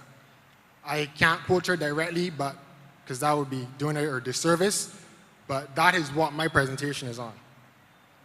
Okay? So, in her presentation to the media on that day, she said the private sector wants mandatory vaccines, especially in hotels, and this was also echoed by one of the senators, I think Mr. Grant, subsequently. Especially in the hotels, etc., they wanted mandatory vaccines. So then I asked myself, what is the word mandatory? So I went and I Googled mandatory, and we came up with required by law or rules, compulsory. Wearing helmets was made mandatory for cyclists. That's from the Oxford Dictionary. In reference to law, there's some lawyers up there. Mandatory, the key word is must. In reference to law, mandatory is used to indicate that something is required or obligatory. Mandatory authority describes the source of law that is binding on the court, where persuasive authority is the source of law that carries some authoritative weight, but that the court is not required to follow. That was the definition for mandatory legally. All right? I'm not a lawyer, don't claim to be a lawyer, but like I said, I'm a concerned citizen. And I'm going to get to what I'm going to say, but I also, something happened this evening that I think I need to comment on. In the two presentations, one by, I don't remember her name, the doctor, and then one by Shane. And I have to point out that while given the numbers of unvaccinated, the percentages, unvaccinated, partially vaccinated, and fully vaccinated persons from January to now is a little skewing the numbers a bit because the vaccine was only available mid-February. So if you gave the numbers perhaps from when everyone was fully vaccinated or had the first vaccine, then we may get a better picture of the percentages of vaccinated persons to unvaccinated persons. Because if I give the percentages from last year, it was 100% unvaccinated people that came down with COVID, correct? Correct, all right. So, and then in Shane's presentation, Shane said that, alluded to the fact that there was a correlation to vaccines and the numbers being lowered. But what I think he omitted for what, you know, when you're looking for something, that's what you're looking at, but you're not looking at the whole picture. What I think he's missing is the fact that there was no lockdown in November and December, and we had a mandatory lockdown on February 3rd. So therefore, that would also skew the numbers with the cases declining significantly after the lockdown. So I just want to add those 2 points on the presentations this evening. They're skewed. That's my opinion of it. All right, so then let me say that I am not pro-vaccine or anti-vaccine, but I am pro-choice. I am against anything mandatory that goes into your body. And I believe that we need the Attorney General of Barbados, acting or otherwise, to come up with the legal opinion to support the private sector or support those against mandatory vaccines or whatever they want to support, but we need an opinion from the Attorney General. So, Mr. Bascom, would you wish then for the Attorney General to respond on that specific question? He can respond when I finish, Brian. I can be quick. Mr. Bascom, I must tell you that we have offered a lot of latitude now for your lead up to the question, and we must ask I don't have a question, I have a statement, Brian. Right, so... Mr. Bascom, again, I think that you've posed your question. No, but I have, Mr. Reese, I have a full statement prepared here. You said we had an extra hour. He spoke for 12 minutes. I'm at 5, and I'm. Mr. But Bascom. I needed to say those things to get to. Yeah, yes, Mr. Reese. We're simply asking that everyone. Okay, I'll try to be as quickly as everyone else. I'll try to be as quick as possible, as I was trying to before. We appreciate it. Okay. Thank you. The correlation of vaccines and lower cases, an education and public information campaign on vaccines and testings was supposed to be rolled out, robust and thorough. We haven't seen it as yet. Where does the employer have the legal grounds to ask the medical status of any of their staff members? Mandatory testing of unvaccinated staff members at their own expense is unconstitutional. It does not follow science, as both vaccinated and unvaccinated persons can contract and transmit COVID-19. This is discriminatory if we're asking unvaccinated people to be tested and not vaccinated people. And again, I say that this is with regard to the initial thing from the Prime Minister, which was mandatory testing and vaccinations. Okay, so there is something called stigmatizing COVID and unvaccinated people, and it's wrong. Protection of personal rights to choose. discrimination by employers to disadvantage or sever persons for their right to choose ties back to the fact that legally they have no right to even ask you for your vaccination status. And that's what they're alluding to in asking for mandatory vaccines and mandatory testing for the unvaccinated. Persons who should be tested are, this is from what the Ministry of Health would have said months ago, persons who were in primary contact with known COVID-19 cases, persons who are being retested to see if they still have the virus, persons who are arriving into Barbados, persons who are traveling and it is a requirement for them to travel. It is not to be abused by employers or used as a scare tactic to compel people to get a vaccine. The legality of it stands that is illegal right now. The AG has not given his opinion, so what exactly are we discussing? The PM said that the opinion would come on August 6th or before. That was 10 days ago. Today is August 16th. Some members on the panel have continuously acted at the previous meetings as though the Townhall meetings were not triggered by this social partnership meeting and a call for mandatory testing and vaccinations by members of the private sector. The fact that someone owns a business does not mean that they can suddenly make medical choices or decisions for their employees. This is 2021, not 1821. There are no slaves on plantations. The workers have rights and choices and should not be disadvantaged because their choices go against what their employers would prefer. Mr. Bascom, but your basic premise is that this panel is suggesting that mandatory vaccines should be the way that the Barbados government approaches the issue. And the fact is that we have always said that that is not the case. We are here to hear from everyone their views. I don't think it is fair that you should make that premise as the basis of us having these town hall meetings. I would ask you once again and for the third time to be considerate to all of those other persons, both online and here, who wish to participate, and allow the Attorney General to respond with, I am sure, an answer to your question. Would you be so kind, Mr. Bascom? I'd like to finish my point, Brian. Mr. Bascom, again, we have to be considerate. After all the employees nor the government are willing to accept any liability for injuries or death caused by persons being mandated to take the vaccines, and as the acting Attorney General has said, the manufacturers are not liable either. So mandating any such action cannot stand any test of common sense. So let's lend our hearts to common sense. And what should be suggested by any person is proposing such mandates. The PM should also mention the negligence or reckless behavior by persons choosing not to be vaccinated. That's what she did.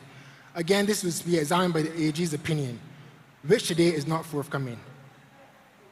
And against this backdrop of what those calling for mandatory vaccines and testing is in fact illegal actions, having discussions on how the government is advocating businessmen breaking the law is not how I envision spending my evenings. This is all secondary to the real reason I'm here. The real reason I'm here is because I am seeing the topic of vaccines, vaccinated versus unvaccinated, creating an environment that looks a lot like civil rights movies I've watched. Are we hoping to have a country where the vaccinated and unvaccinated have separate accommodations, where the unvaccinated are scorned and vilified, and Barbadians have to produce their papers to get service or to get employment? Is that the Barbados we want? Mr. Bascom, again, the effect of your presentation is that fewer people here will have an opportunity to participate. Okay, if you are unable to make your point immediately, we will have to take you from the mic. We will have to turn the microphone off. Okay, because you are taking the opportunity of many. Okay, so here's what I propose. Instead of law supporting mandatory vaccines, we need a framework for the protection of human rights by the workers. That's what we need. Thank you. Thank you once again, Mr. Bascom. Attorney General, do you have a response, Mr. Bascom? To be honest, I don't even know what to answer. I don't know where the question was, because we started from what I would consider to be a flawed premise. The government has no policy in relation to mandatory vaccines, the mandatory COVID vaccine or mandatory testing at this point. We are here to try to hear from as wide a cross-section as possible, not just representing the point of view that you would expose, but the other ones who may have concerns about their children, people who may have other concerns from health. It is only from hearing from as wide a cross-section as possible can a representative government make policies or take steps that embrace the considerations of the populace generally, as opposed to one particular segment or a specified or particularly interested group. So our process as a responsible government, we heard what the private sector said at the beginning. Yes, everybody heard it. Everybody heard it. And the Prime Minister indicated, you know what, let us talk. Let us hear everybody and let us decide the way forward. And that's what we're actually trying to do. So your position is clear. You made your position in the first 30 seconds. At the end of a minute, nobody was in any doubt as to what your position was. So I got you. I got you loud and clear. We've made a note on your position. I got you loud and clear. So I'm now quite willing to actually hear some of the other positions so that when we do formulate a policy, it is representative not just of your opinion, but of the opinion of all contending interests. Thank you, Attorney General. I believe we have a question here from the gentleman in the green.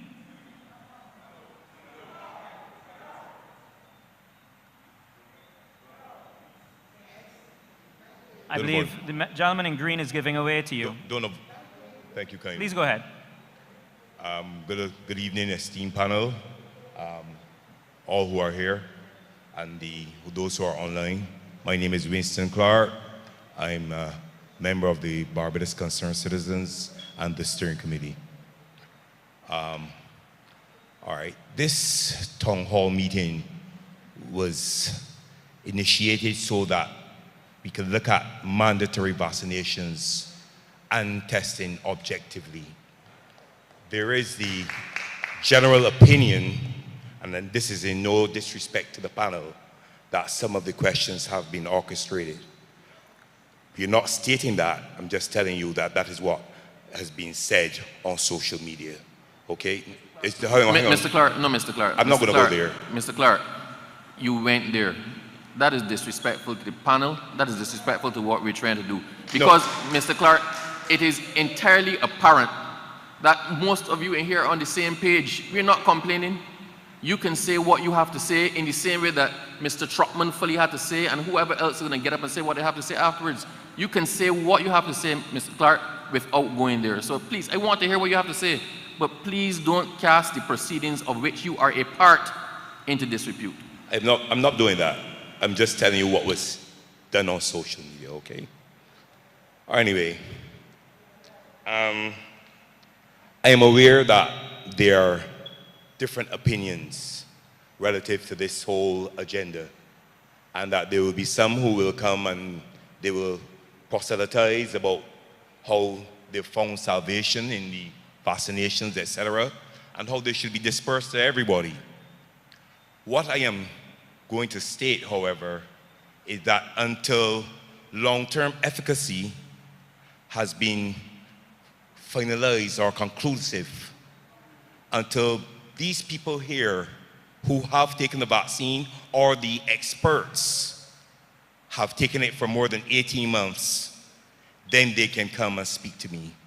If after 18 months, I can see that they're ambulatory, there's no dementia, there's no form of effects, then I will then rethink my objectivity. The government has said that they have no direct plans to implement mandatory or intimidative tactics relative to vaccination. However, it would appear to many that they are complicit in allowing the social partners to advance this method. You're not telling them not to do this, makes you an accessory to the fact.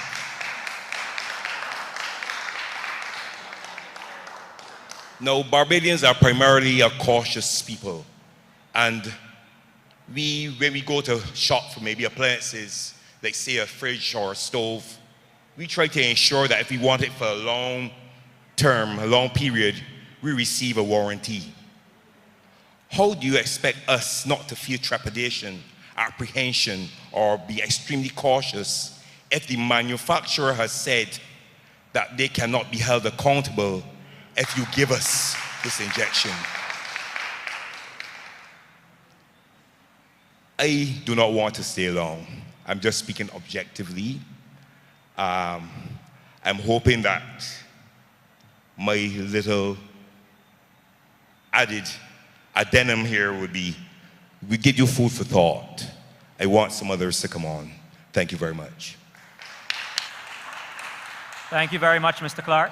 Now, because of the time that has been taken in the face-to-face interaction, we are going to take one more face-to-face interaction before we go back to the online platform. The gentleman in the green. Good night. My name is Marlon Brathwaite. I've been a resident for Kingsland for most of my life. Most people know me in the music fraternity as Easy B. I'm a reggae artist. Now, I have tried the Rastafarian faith, but now I have been baptized, so I am of the Christian faith.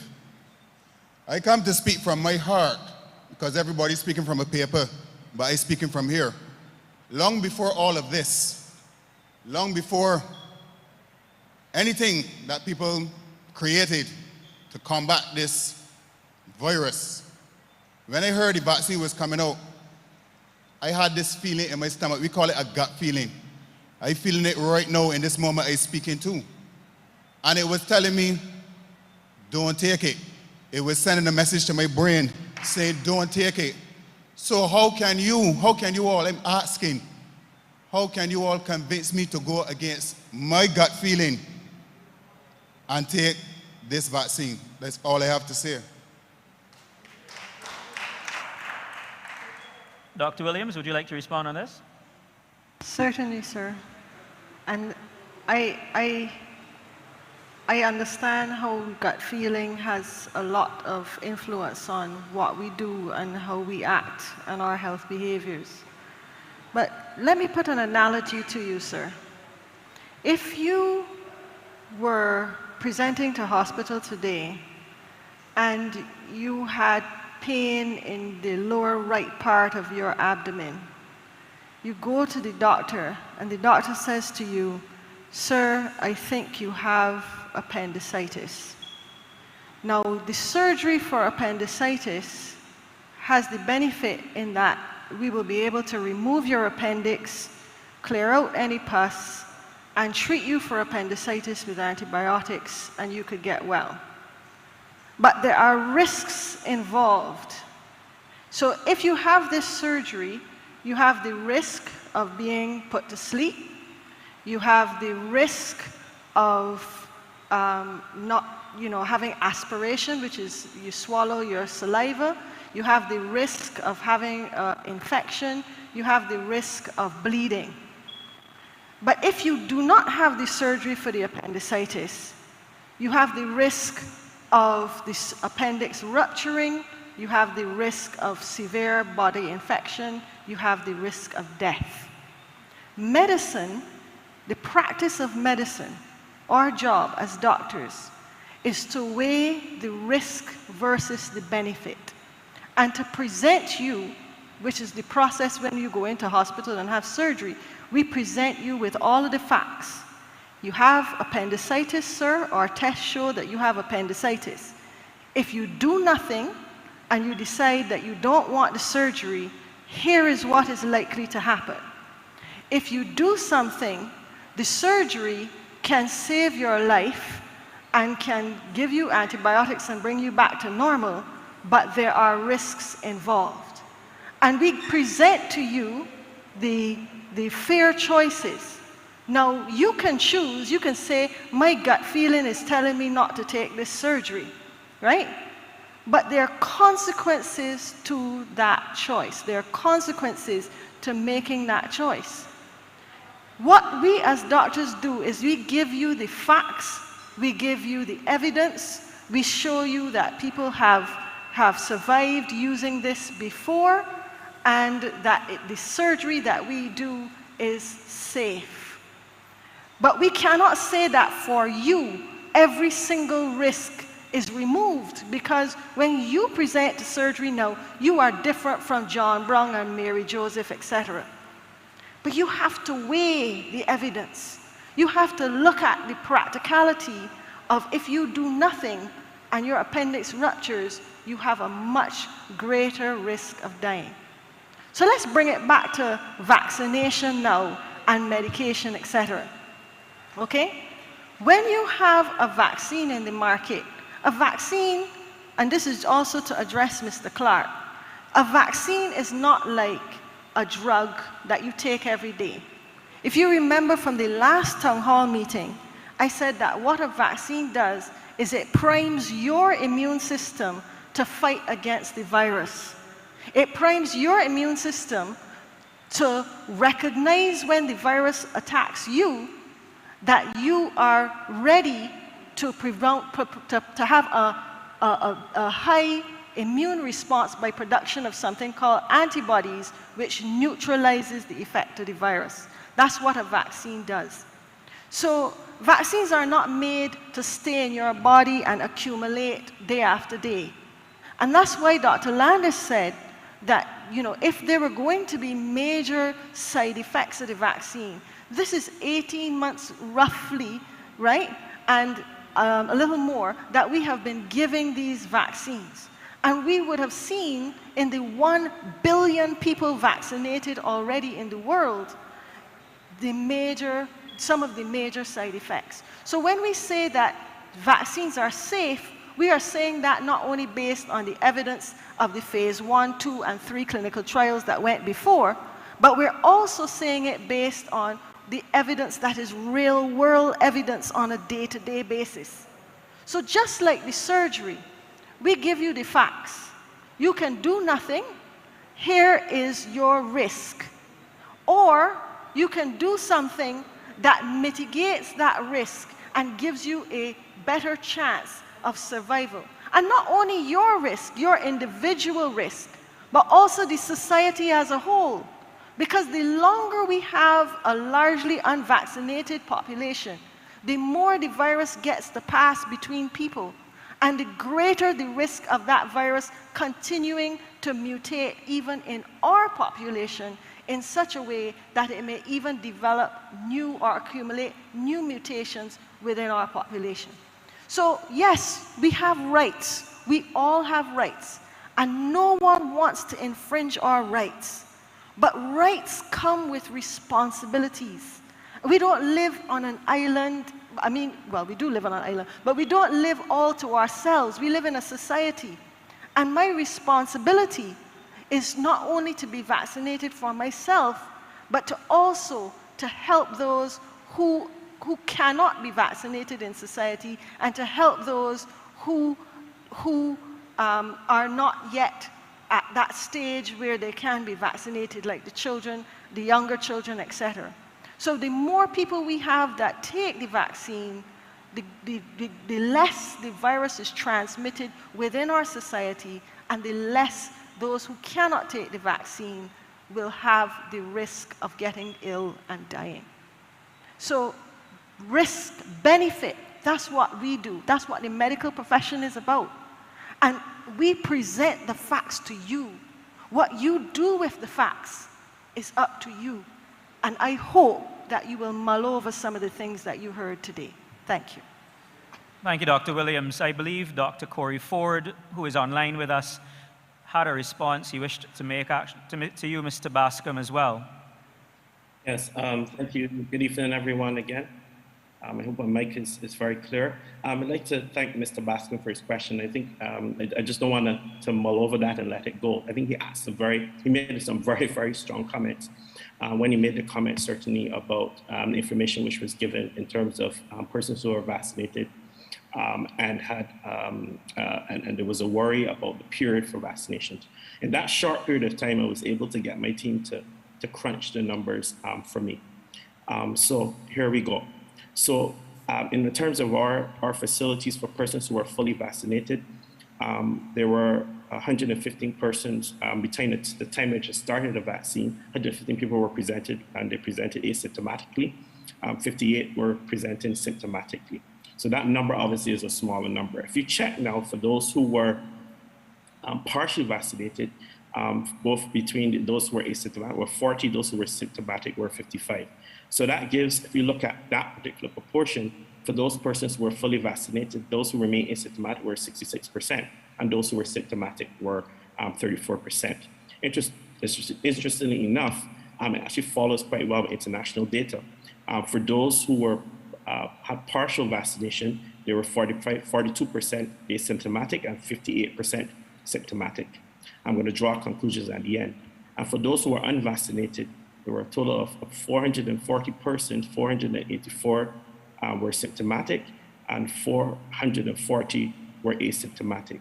If you look at that figure, it actually gives a trend which is quite similar for what has happened throughout the whole year, even leading into last year when this outbreak started, which is quite interesting. There were a total of, that gave a total of asymptomatic person 48% and 52% were symptomatic. So I just wanted to clarify that because I think the point that was made is that the information is skewed, but I think this data is very, very, very, very clear in indicating that for those, the majority of persons who are admitted to the facility, certainly between that vaccination period, is consistent with the numbers which were given, even if we subtracted those particular numbers which were mentioned before. And it specifically showed something that was quite interesting, that there was and as I always say, I always give information. I'm not, in a mandatory and stuff, I just want to give the information exactly as it is. So for those who are symptomatic and those who are asymptomatic, it's about almost the same for those who are unvaccinated, but a larger percentage of those are symptomatic. And it's an absolute total reverse for those who have been fully vaccinated. I think this is extremely important and follows quite well with what's going on globally. Thanks. Thank you very much, Dr. Ford. Could I possibly respond to, if you would permit me? Professor Landis? Yes, just briefly to 2 points. One that Mr. Winston Clark made. Mr. Clark, you made the very reasonable point that we can't know what we don't yet know. And you said that you would like to come back in 18 months. It's been 6 months since we started vaccinating in Barbados. So if all goes well, we'll see you in 18 months. Now, I did hear Mr. Bascom mention UE. I wasn't quite sure what it was in relation to. I do want to say that the university is not in favor of mandatory vaccinations. We will not be requiring it.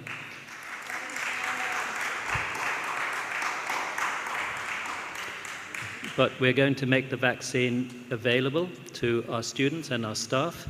And there's going to be a vaccination campaign this Thursday and next Thursday on the campus for all students and all staff. And that will be using the Pfizer vaccine. And I want people to know that the university is making that available. Thank you. Again, Professor Landis. Now, unfortunately, ladies and gentlemen, in the audience, we have to go to the Zoom call. So I'd ask those persons who are standing, if you would just return to your seats. I will make a note of the persons who are standing, and I will come back to you as soon as we've completed taking the calls from Zoom. First of all, I'd like to ask Vonnie Wiggins. Vonnie Wiggins, are you still there? Good night, I am here. Yes, you can hear me? We're hearing you loud and clear. Okay, I've heard a lot for the last 3 meetings, and my thing is, everyone is saying vaccination, immunity, and whatever. So I'm going to break it, vaccination, and all these definitions come from the CDC website. So they say the vaccination, a vaccine is a product that stimulates a person's immune system to produce immunity to a specific disease, protecting the person from that disease. It also says immunity is protection from an infectious disease. If you are immune to disease, you can be exposed to it without becoming infected. Vaccination is the act of introducing a vaccine into the body to produce immunity to a specific disease. Immunization, a process by which a person becomes protected against a disease through vaccination. Antibodies, proteins produced by the body to neutralize or destroy toxins or a disease-carrying organism. And these disease-carrying organisms are specific. And there are two types of immunity, active and passive. So they're saying active immunity is long-lasting and sometimes lifelong, and this is when it is naturally occurring. And passive is when a person is given antibodies to a disease instead of them producing it on their own. Passive immunity lasts only for a few weeks or months. Now, these experimental injections that have been authorized for emergency use cannot be mandated. I hear that the acting attorney judge said that they're not mandated. They do not have any, we could say, anything in place. But based on what the Prime Minister of Barbados said, if we cannot come to a consensus, the government will govern. And you can read anything into that. Now, my thing is, these are not vaccines because they do not provide immunity.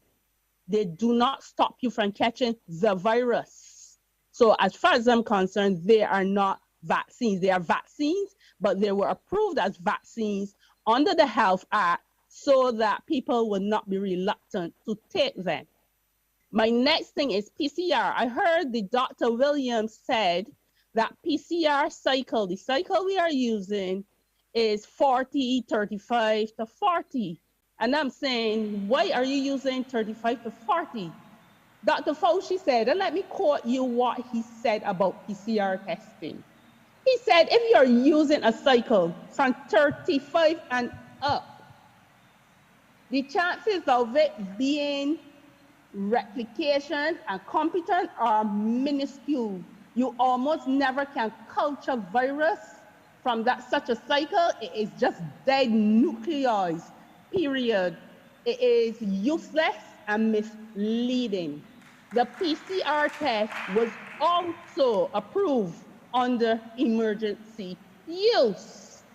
And they cannot detect virus nor pathogens. It can only count, and I have the article here, warning and precautions. It has only been authorized for nucleic acid. Now, y'all are asking about mandatory PCR. Mandatory PCR testing cannot be legally binding either. Because if you do it mandatory, you got to tell me what you're checking for. You cannot check for the virus, so it can't detect that you have a virus, and it can't detect you have a pathogen. And the maker of this PCR test said that himself. So what are y'all testing for? Tell me, what are y'all finding? Because you can only get minuscule and a lot of pathogens, a lot of different bacteria in your nose.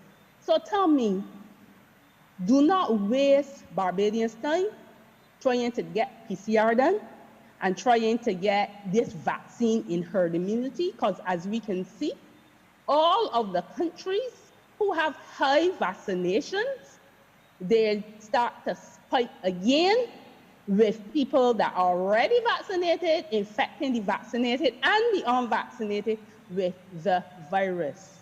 Many virologists, many immunologists, many scientists who make many vaccine makers who make vaccines, and the scientists and the doctors who actually go and carry out their own research, saying bringing the immunizing people in a pandemic you're making it worse. And natural immunity is better, but they also said vaccinating or injecting children with these injections is not good because children have natural immunity. They can build their immune system 99.98%. Yes, there will be an odd few that will get sick. Okay, Ms. But Wiggins. what you can do, instead of giving injection, want to give them an injection, find natural alternatives or find other alternatives. What we are lacking in Barbados is the medical fraternity doing their own research. That is what they need to do. What So, research Ms. Wiggins, are you guys doing? Ms. Wiggins, if you would allow me, I would actually like to have Professor Landis, who is one of those eminent scientists that you mentioned, and also Dr. Sanji Beckles, who is also an eminent scientist, to respond to some of the questions you've made on both immunity and also the testing cycles. Okay, thank you very much, Chair. So I was listening to what you were saying, Vonnie, and I was taking down what you were saying. You started off by quoting the CDC from their website. I'm pretty sure you diverged from the website at some point. So let's just take it to the point where I think you were still quoting from the website. You spoke about the fact that vaccines create specific immunity, and that's different from natural immunity. So if you live a healthy lifestyle, you eat well, you're strengthening your immune response, you have a better natural immunity to any number of diseases. It's not 100%, but you're increasing your chances of doing well against a lot of diseases. When you take a vaccine, you only improve your chance against that particular agent. You only get a benefit to that agent. So if you get immunized against TB, you will do better against TB and nothing else. And so that's the difference between specific immunity, which is what vaccines provide. You say that vaccines, these are not vaccines because they don't provide immunity. I beg to differ. So when you have been vaccinated, you produce a very good antibody response. We've been quite pleased that a lot of the vaccines, particularly the adenoviral vaccines, produce a very good cellular immune response as well. So those are the two arms of the immune response. The antibody response is very quick, gives you kind of immediate protection, and the T-cell response, the cellular immune response, is longer. So the vaccines have been giving very good protection. That's been a very consistent story. I was interested that you spoke about how we could be, and you spoke about many scientists and virologists and eminent scientists saying that we should not be vaccinating across the world, that this could end up in a disaster. I'm sure that you were quoting from Geert Vanden Bossche. So Geert Vanden Bossche, he worked for a vaccine manufacturer, and he passes himself off as a scientist. Well, I have looked up his publications. He has no publications in the peer-reviewed scientific literature. If you want to look up my publications, you will find that in the past few months, I've published on a new variant of Zika, which we discovered in Barbados, and that's published in the Journal of Pathogens. Sorry, the Pathogens was my second article, which was actually about viruses which are found in mosquitoes. We found 34 viruses in the mosquitoes in Barbados. That was published in Pathogens. The second one on the Zika variant was published in viruses and gosh, I've forgotten the second part of the name, but you can look me up online. So I've also published in the Journal of Virology, and you know, in science, you can't really hide from the scientific literature. The whole idea that Vanden Bossche promotes, that this is all going to kill us all, an end of the world scenario, makes absolutely no sense at all, because it's when viruses are replicating that they generate variants. When you suppress them, and you suppress them ever more, the closer you can get to herd immunity, then they're not able to generate so many variants. And it's no coincidence that the Indian variant came out of that huge uncontrolled epidemic which happened in India.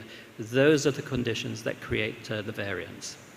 So thank you for the opportunity to answer some of those points. Thank you, Professor Landis. I believe we'd ask if Dr. Beckles could respond to the second question on testing cycles. Sure. Good evening again to everyone. So PCR testing is not only for COVID.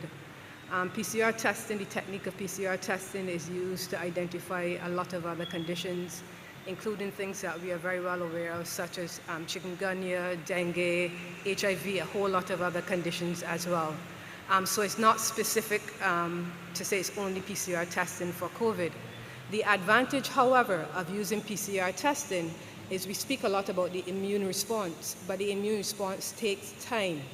The advantage of PCR testing is that it picks up things a lot faster, even before sometimes the immune system is able to respond, for you to be able to pick it up in a test. So the advantage of doing PCR testing is that you pick up the virus as soon as it is there and available, and PCR picks up very low quantities of virus, or have the potential to pick up very low quantities of virus, and therefore you can identify quickly and act quickly. In terms of the CT values, yes, we have a cutoff that we determine that after that point of 35, then it's no longer considered positive. And that is because when we think of the PCR testing that we do for COVID, we are looking at fluorescence. So obviously there's going to be some natural fluorescent in the reagents that we are using, and so you have to make compensation or allowances for those. However, the thing about PCR testing with COVID, and if we look at that CT value of greater than 30, yes, sometimes it could be that we have picked up someone who has now recovered and are still shedding and have residual virus that is dead.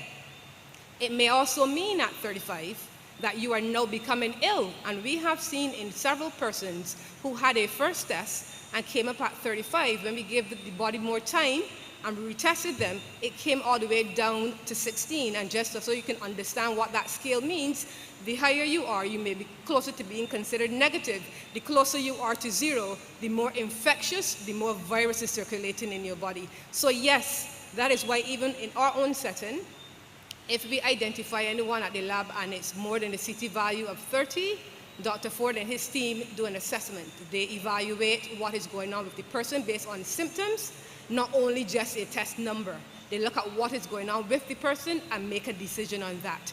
Anybody below 30, you can be guaranteed they have active infection and can spread it. But of course, we are very well aware that at 35, it might mean that it's just dead virus in that person, and we have seen in some of our recovered persons having still detecting virus up to 6 and 7 weeks after they've recovered.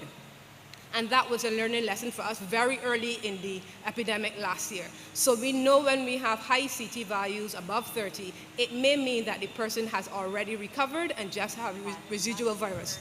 But it may also mean that the person is now actually seroconverting, and that is why it's important to also look at the clinical presentation of the person and not just the lab result at the end.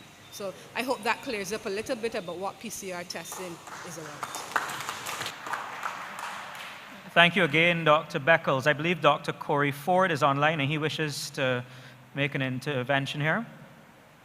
Yes, I just want to, even again, I just want to lend support to what Dr. Beckles has said. I think she's made a fantastic point.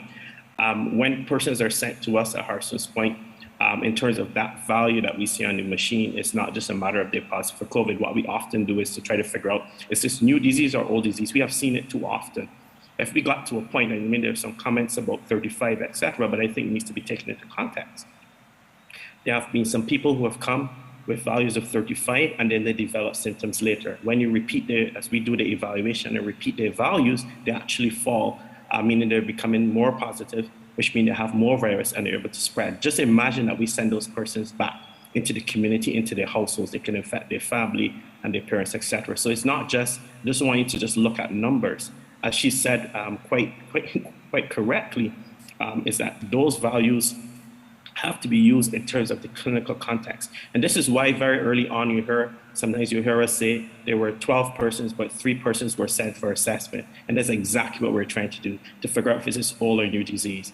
And by trending it, what we can do is to figure out, hey, this is a person who's had COVID before, probably never even knew, and then that person obviously is discharged from isolation and is not counted into our numbers. So I think the point here is that because a number is elevated high, it does not mean that you may not be now converted to new disease, and this is very important. Thanks.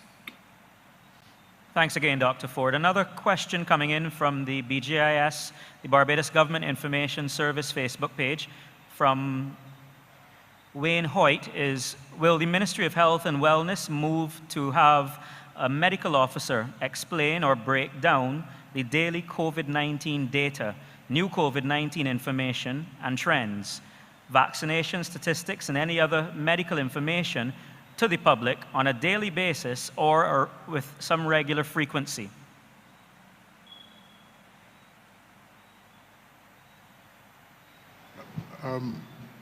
I don't really understand the question because we provide information on a daily basis and share it with the public. Is there something additional that is required? It sounds to me, Dr. George, from the question, and I'm just interpreting what I'm reading, that the person is asking whether it is possible to have a medical officer actually explain the numbers as they are presented, as opposed to the raw data as it is presently presented.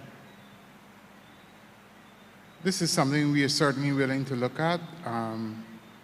We can have someone communicate to the public in real time with respect to the information released. We have been extremely transparent in this pandemic. I can say that with respect to information shared in the Ministry of Health, we have been upfront, we have been reliable, and we have been truthful in every instance. But if the question is asking for an individual to actually discuss the results with the public, this is something that we can look at. We are going to be in this for the long haul. So COVID is going to be with us every single day. So while you protect yourselves, know that it is part of the routine. And the whole issue of vaccines makes your routine so much more easy. We want to get back to the stage where we can go out and socialize at night. We can do the things that we took for granted a couple months ago. That is the point where we're trying to get. And that is what we are trying to urge the population to get at. Thank you. Thanks again, Dr. George. Dr. Ford, a question that you may be able to assist us with, and it's coming from one of the participants in the BGIS chat again, and they're asking how many infected persons had to use oxygen to survive until their body was able to fight the virus. That comes from Philip Matthew.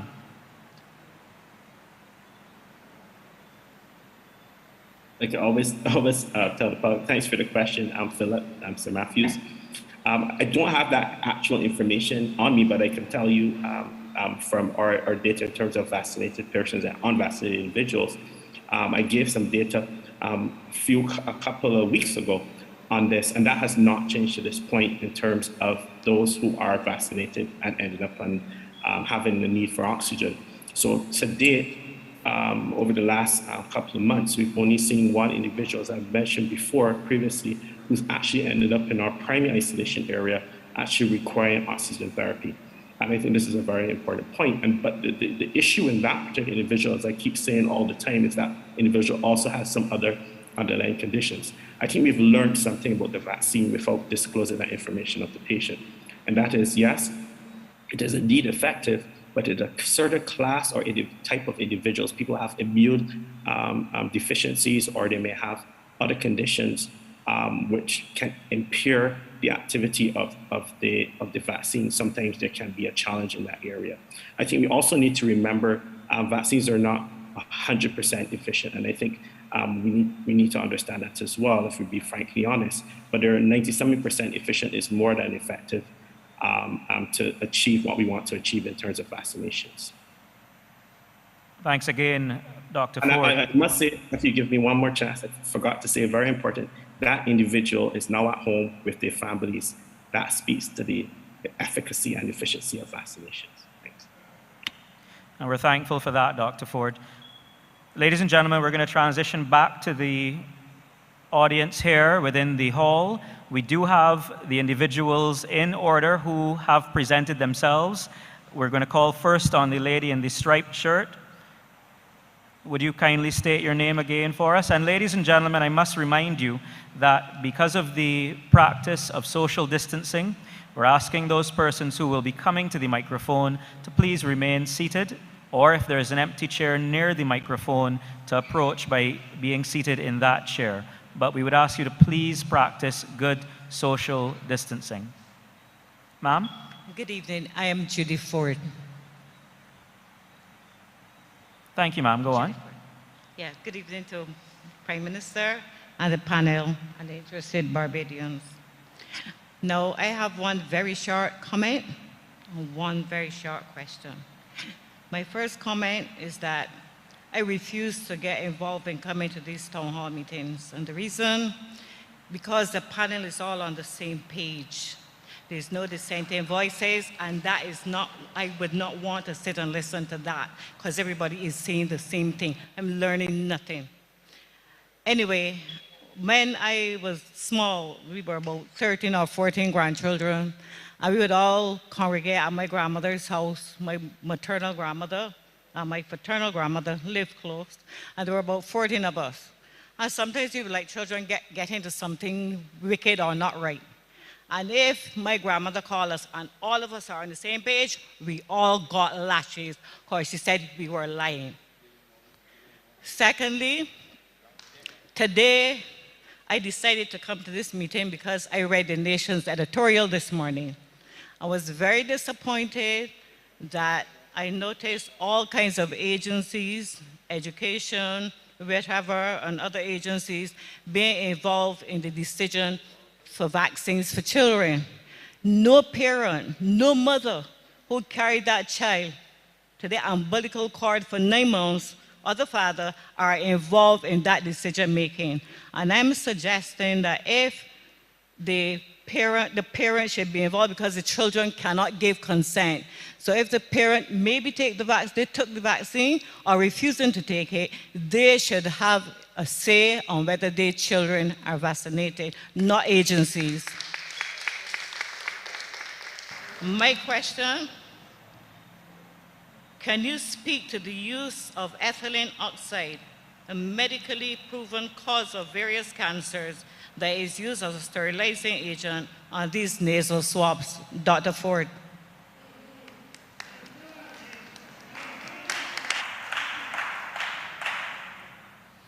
Dr. Ford, are you in a position to answer that question? I'm going to pass that question to the lab director. She's the best person to answer that question, and I'll chime in after. Thanks. Dr. Beckles, I believe he's asked if Dr. Ford has asked whether you would be able to respond to that.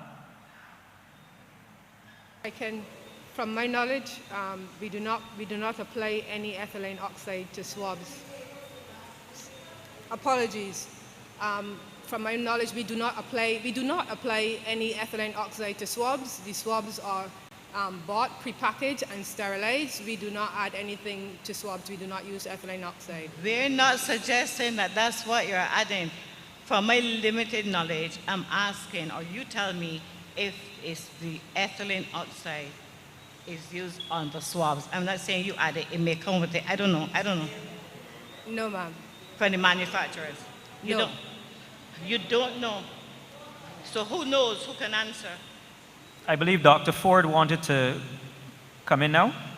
Yes, fine. So ethylene oxide as an agent on swabs is not something that is seen. As I was trying to figure out the origin of the question, it's certainly not added as an agent on the swab.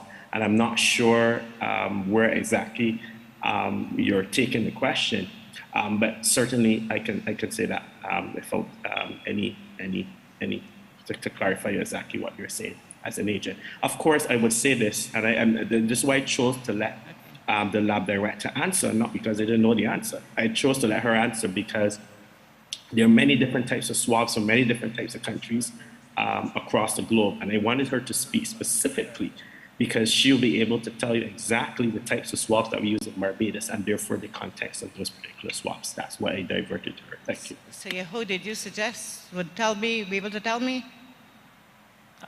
I'm sorry, ma'am, could you repeat that? No, Dr. Ford said he suggests talking to somebody else would be able to talk about this. No, I think they both responded to say that it is not used on the swabs in Barbados. This is the PCR swabs? Dr. Beckles, can you confirm that this is the PCR swabs according to the question? I'm speaking about the PCR swabs. Yeah. Yeah. Ma'am, I believe we also have a response to your first comment regarding children being vaccinated/tested. Madam Prime Minister. Thank you, ma'am, for your comment, but I think it is important that I just correct perhaps where you are going. I am not sure what you read in terms of who is being consulted in relation to children and vaccinations, but I was very clear at the receipt of the vaccinations, the Pfizer vaccinations a few days ago, that it was our intention to ensure that all of the agencies, the public health officials, the pediatricians in Barbados could consult certainly with officials overseas. The Pfizer vaccine gives us the opportunity, as you're well aware, to be able to administer to children. And from the time that this virus has overtaken us here in Barbados, we've been monitoring what has been happening in terms of vaccines that could actually be administered to children. We're happy that we have the vaccine here. But I also said that on that occasion that one of the things that we will do is sensitize the public. We've done that on every occasion, whether it was with AstraZeneca, whether it was with Sinopharm. We have always come back to the public and to the people who have to make the decisions and basically provided information on which they can determine whether they want to take it or not. And there is no difference in terms of administering to children in this case as well. So I just want to reiterate, if you were in any doubt, that apart from public health officials consulting with other persons who have walked this road in the health fraternity, the intention is, as soon as we've gotten past that first hurdle, that we intend to obviously consult with parents. As Minister of Education in my other position, there is no way that we would be going to vaccinate children in this country without consultation. As we did with the teachers, we made sure from the outset when there were discussions that we consulted with our teaching fraternity, we involved the unions, we involved everyone to basically alert them as to what the concerns were and to encourage them. And the truth of the matter is, ma'am, that I think that as I listened to all of the comments thus far, there is a lot of misinterpretation of what has been said. I actually had cause, as I was saying to the AG just now, to look back at what the Prime Minister did in fact say, because I was wondering if I was in the same room at the social partnership. The truth of the matter is that on that occasion, and perhaps it's difficult for people to appreciate what really transpires at the social partnership, but it is similar to this setting. A number of views contend, whether it's labor, whether it is the business fraternity, whether it is government, all views come to the table. There were views that were expressed in relation to mandatory vaccination because of genuine concerns in the society that the uptake was not that great. We didn't even have the number of vaccines that we needed to continue ramping up the campaign. What we were agreed on in the social partnership though, and you can go back to all of the narrative that came out, is that we were agreed that we wanted to encourage people to get vaccinated and also to do testing. That was what was agreed. We may have disagreed in terms of the methodology as to whether it may be mandatory or whether it was voluntary. But the truth of the matter, the Prime Minister did say then that it was important that we consult on the issue of mandatory vaccinations, because that is what had been put on the table. And any good government that has come to office consulting with the people would make sure and come back to the people in order to consult as well. So that's why we keep saying to you, we have never said we are putting a position of mandatory vaccinations, but mandatory vaccinations was put on the table. And it is in our interest as all sectors of this country to come in a peaceable manner, to listen to each other, and to be able to share perspectives and respect each other in this particular forum. So from where I sit, sometimes, oftentimes the narrative is distorted. But I like to go back to the facts, and I can clearly see here that the Prime Minister was crystal clear in what she said. She did say she will govern if she has to. Because at the end of the day, while we listen to everyone, there may be reasons for which a decision has to be made that, having listened to everyone, we have to make a decision one way or the other. And therefore, she reserves that right as the Prime Minister and certainly the government to do what is in the interest of the people. But you would also recall, I said at the outset, that we have heard you. And we've heard Barbadians say they don't want the issue of choice to be taken away from them. We get that. And I think the employees have heard it, the business associations have heard it, and the government has heard it. And we will respect that position of the Barbadian public. Thank you, Madam Prime Minister. I must say we actually have another intervention by Dr. Corey Ford, who still wants to respond to that previous question about swabs. Let's take Dr. Corey Ford very quickly because we need to complete the persons who are standing here within the hall as well, and time is getting away. Dr. Ford? I'll be super quick. I was trying to figure the origin of the question. And ethylene oxide certainly is not issue. Just as I said before, the answer remains the same. But ethylene oxide is used as a sterilizing agent for the packages, something that's used across many countries globally to sterilize stuff. So you need to sterilize the swab so there's nothing on it, so you know when you use it and do your swab, what you get is exactly what's supposed to be there. So ethylene oxide, yes, is used as a sterilizing machine to try to get any bugs that may be on the swabs. That's normal. That's part of the sterilization process that can be used globally. Yes, and that is used, but it doesn't affect anything related to the swabs, not something that's on the swabs. But my answer before is maintained as the same. Thanks. I actually figured out where she was going. Thanks. Once again, Dr. Ford. Now, we do have the gentleman here in the print shirt who is first, but I would ask him whether he would be willing to give way to the lady who has said that she has to leave urgently. It is your call, sir. He has been kind enough to allow you. Thank you very much. Good evening, panel, Madam Prime Minister, everybody. Well, one question I would really love to ask. Everybody's telling me it's okay to take the vaccine. Can somebody tell me what is in this vaccine? Give me the ingredients, please, so that I will feel maybe, well, I'm lying when I say this, but maybe I'll feel a little safer to take it. And when I go to Harrison Point, if I have COVID, what is the treatment, what I get down there to cure me from COVID? Could somebody tell me? I would like, what's his name, that minister, the health minister? Could he tell me what is in this vaccine that is Mr. Bostic, sir? Could Mr. Bostic tell me the ingredients in this vaccine that will make me better? Now, I know how heavily involved Mr. Bostic has been, but we must admit that he's not a doctor, and therefore I think it would be... I'm sorry, ma'am, I think it would be better if we allow the doctors to speak on behalf of Mr. Bostic. Whoever wants to answer it, and Lieutenant Colonel Bostic, I apologize. The ingredients, please. I believe we can definitely get an answer to that from the Ministry of Health, correct? I would ask Professor Landis to make a comment on the contents of vaccines. Okay, so we have 3 vaccines on the island. We have Sinopharm. Sinopharm is the actual COVID virus that is heat inactivated, so it's called an inactivated vaccine. So it's kind of like the traditional vaccine. Ingredients. Tell me, like, you know, you make lemonade with sugar and lime. But okay, so believe it or not, he is. I don't want to be rude. I need to know what the ingredients I'm putting in my body. Sure, I understand. So, you know, the active ingredient is the piece which is going to stimulate your immune system. There is actually a whole laundry list of inactive ingredients. And those are the ones which, if, for example, you have allergies, you would want to confer with your doctor who can go through the list. And, you know, if you are allergic to EDTA, for example, you know, that is one of the ingredients. A lot of these ingredients would be preservatives and things like that.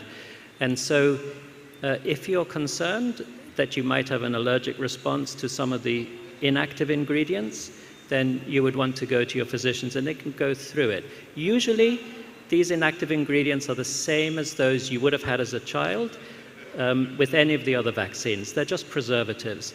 And so if ever you've had a bad allergic response to a vaccine, that's when you need to be concerned about all the list of ingredients. The active ingredient is the vaccine component, which I think is what you were asking about. Okay, so the AstraZeneca vaccine that has a adenovirus, an inactivated adenovirus, which is actually the common cold virus, but it's a non-replicating, it's like a backbone upon which you put the glycoprotein that reacts and gives you an immune response to the COVID-19. I don't know if that's helped you at all. You did ask. And then the Pfizer vaccine is an mRNA. It's a chain of nucleotides which encodes a protein, which is again the spike glycoprotein. I don't know if that's helped you, but you did ask. Ma'am, I think we may have to move on now to the next question. So I hope that has helped you. Mr. Corey, when I go to Harrison Point... What would be the treatment? Yes, please. Would anyone be able to assist with that question? Dr. Ford? Yes, the other components of the vaccine, because she asked about lemonade, so I'll help her. So sucrase, some potassium is in there, and a cholesterol molecule which holds and protects the mRNA that was spoken before. When you go to Harrison's Point, there are two things that we're concerned about. I'll be quick. One, your ability to infect others. Two, your propensity to get ill. So if you do get ill, we do symptomatic therapy. So the same thing that you might expect if you're at home, but you're infected with a virus, you can infect other people that can hurt them. So remember that component.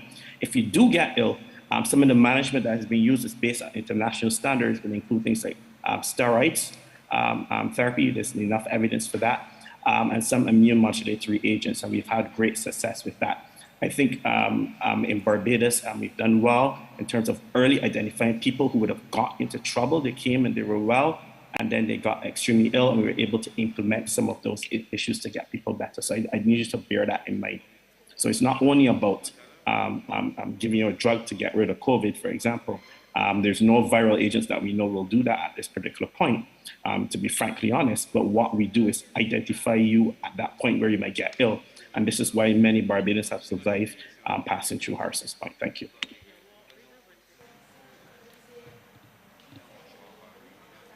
Can you use the microphone, please? Did I understand that the gentleman over there told me he's putting a virus in me to get rid of the virus? Did I just please? I think this is a very important point. I think that Professor Landis, I do think that we should ask for clarification so that yes, that certainly. comment is not the end point. Sure.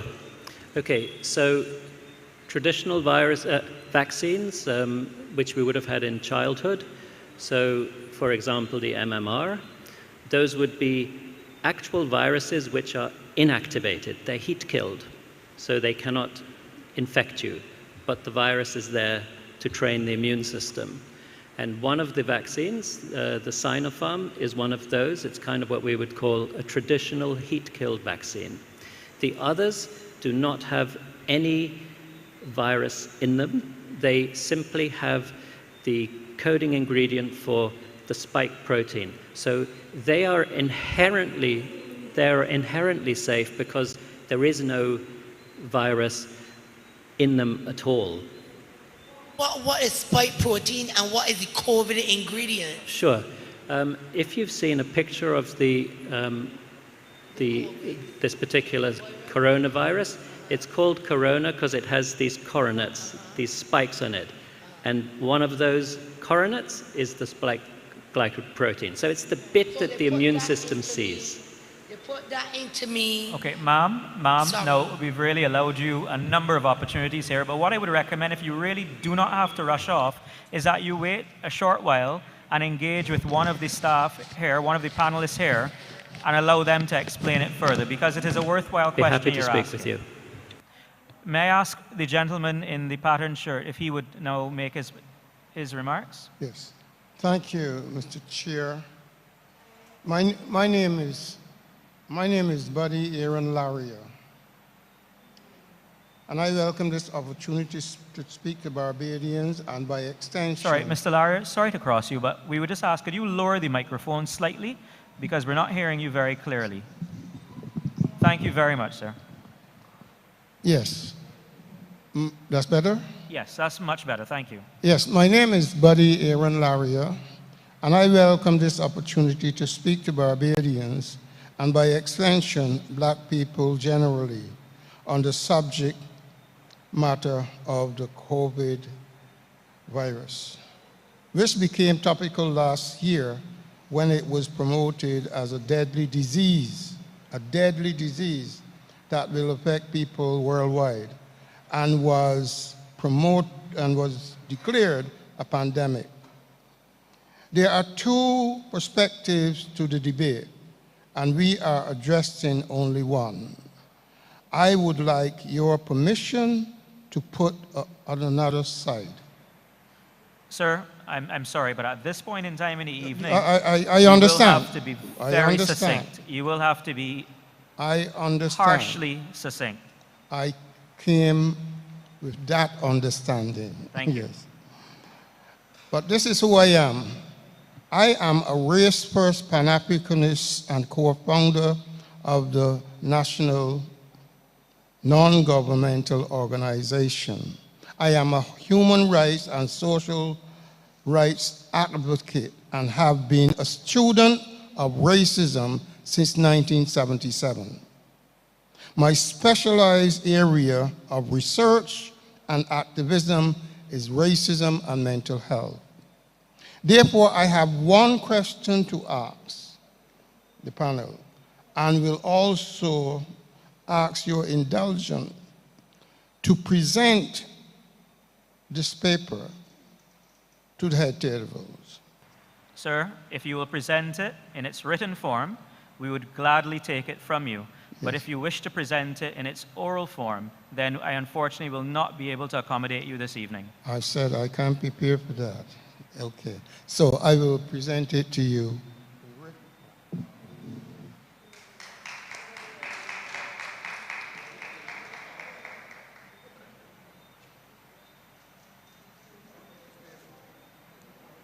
Thank you, Mr. Laria. Mr. Laria, can we move on to another participant in the meantime? Okay, would you leave them with me and I will share them out afterwards, and in the meantime, would you go ahead and make your presentation? And we need you, Mr. Laria, to be very succinct. We do have time constraints and we have a lot of persons who are interested. Okay, my question is this. If the head table was presented with irrefutable evidence of a program to depopulate the world, mainly of black people, and COVID is a main instrument of the arsenal of the enemy, would you still be asking us to take the vaccine? Question. Mr. Laria, I think that as we have tried to do for the entire session, we wish you, if you have this as evidence, if you have this as a fact that is provable, then we would be welcoming your statement. However, if it is an allegation that is being made without the evidence, then unfortunately at this time of the evening, we cannot entertain the discussion. But if your point is that we should be concerned about this, then we note the concern. Okay, let me say it right. In 1989, I was part of the discussion of a genocidal plan to kill 2 billion people. Mr. Laria, I have to stop you. I understand. Mr. Laria, I have to stop you. I have put Mr. Laria, you're making very wide allegations that have... That's not an allegation, I'm taking facts. I am stating facts of my life experience. Mr. Larrier, I'm You going to don't allow want the to. Attorney General to respond to you. He's asked to participate.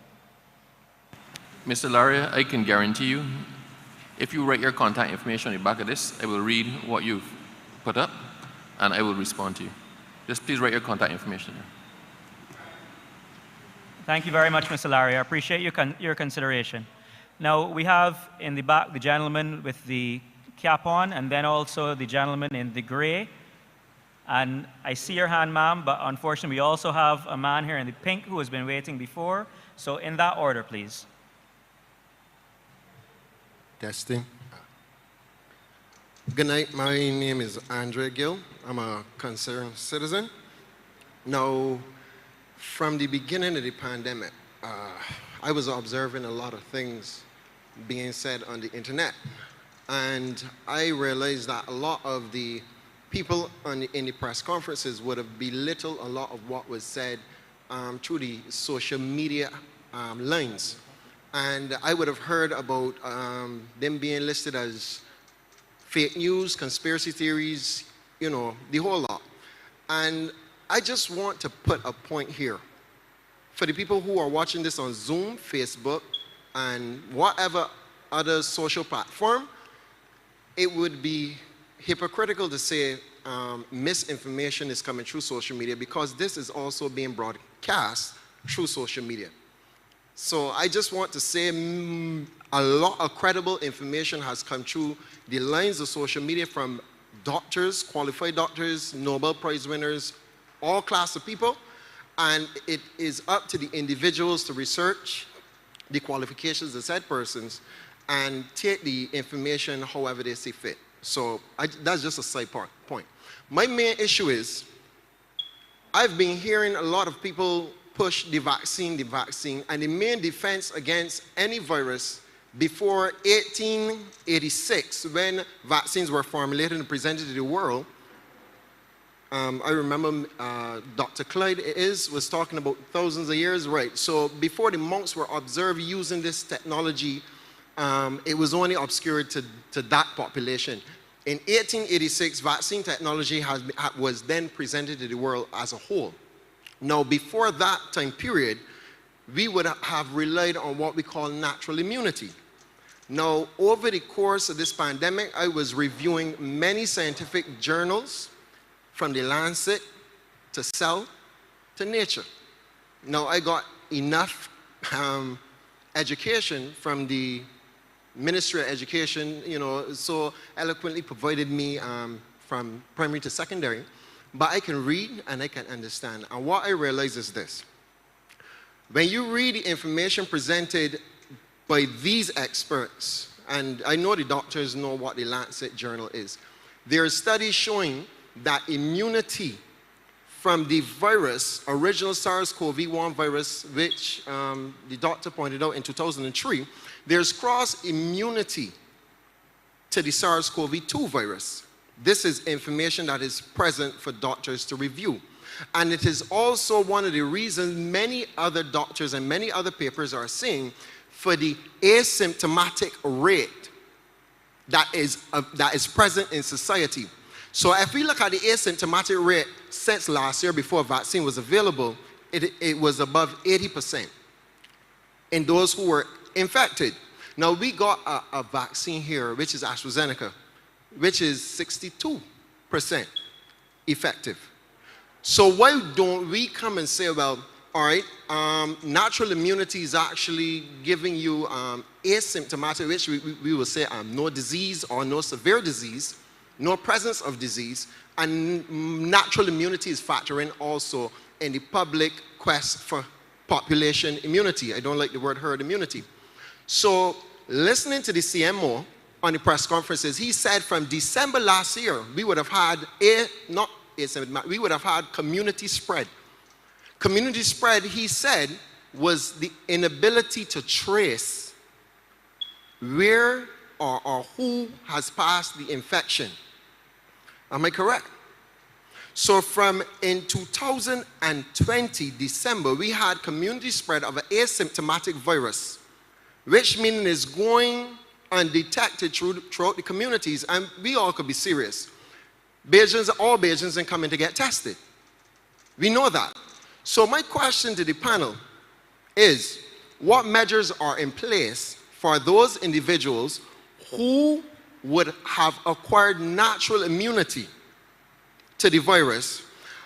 Is there any measures in place to track how broad this natural immunity would be and how far spread it would be without first forcing the vaccine as the only alternative? And before anybody come and tell me that the vaccine, because I see it as a person, concerned citizen, I see it as an indirect way to politicize and monopolize immunity, which is an act of nature. You cannot politicize and you cannot patent an act of nature. So if we be honest with ourselves, and I ain't even touching the vaccine, and we left that for the next town hall. If we be honest with ourselves, there are many people in our population now who would have had acquired natural immunity, and there's no way or no system provided by the government that people can come and find out if they have the T-cell response or the B-cell antibody response. There's no system. We just tell people, come and get the vaccine. When you look at the studies that I mentioned, some of these studies actually articulate month by month how long natural immunity lasts. The last time I heard from the panels of professionals that presented to Barbados is 3 months. So why are there journals from Johns Hopkins and Lancet showing that natural immunity stretches far beyond 8 months? None of this information is being presented to the Barbadian public, but it is presented to the wider world. And the fact that it is so effective, the European Union has now identified or acknowledged that natural immunity is indeed a prerequisite to enter their territories. So you can enter the European Union now based off of natural infection. And you can show them you had a previous natural infection, they would allow you as immune to the virus. Why has Barbados not analyzed this parameter as well, natural immunity? Sir, we have at least another 5 persons we still wish to accommodate. No problem. I would digress to the next town hall meeting. Thank so you so much. My questions were already embodied in what I said. I would leave the rest to the next town hall. Thank you so much for the intervention. No. Dr. Williams? I just want to say quickly to this gentleman, sir, have you ever had the flu? Have you ever had the flu? Flu, common cold, dengue fever. Influenza, the flu, common cold. Yes. Have you ever had it more than once? There are different strains of the flu. Okay. 4 different strains. Did you become immune once you had the flu once? If I become immune once you had the flu once. In other words, I understand the question. So hold on, let me finish. In that particular flu season, if you got the flu, you probably would not get it again in that flu season. But by the following year, you might get the flu again, or 6 months later, or later on down the road, you might get the flu again. And the reason is because although your body has experienced the flu before, when you now encounter the influenza again, it is not exactly the same as the one you encountered before. So even though you may have had some immunity, the immunity wanes over time.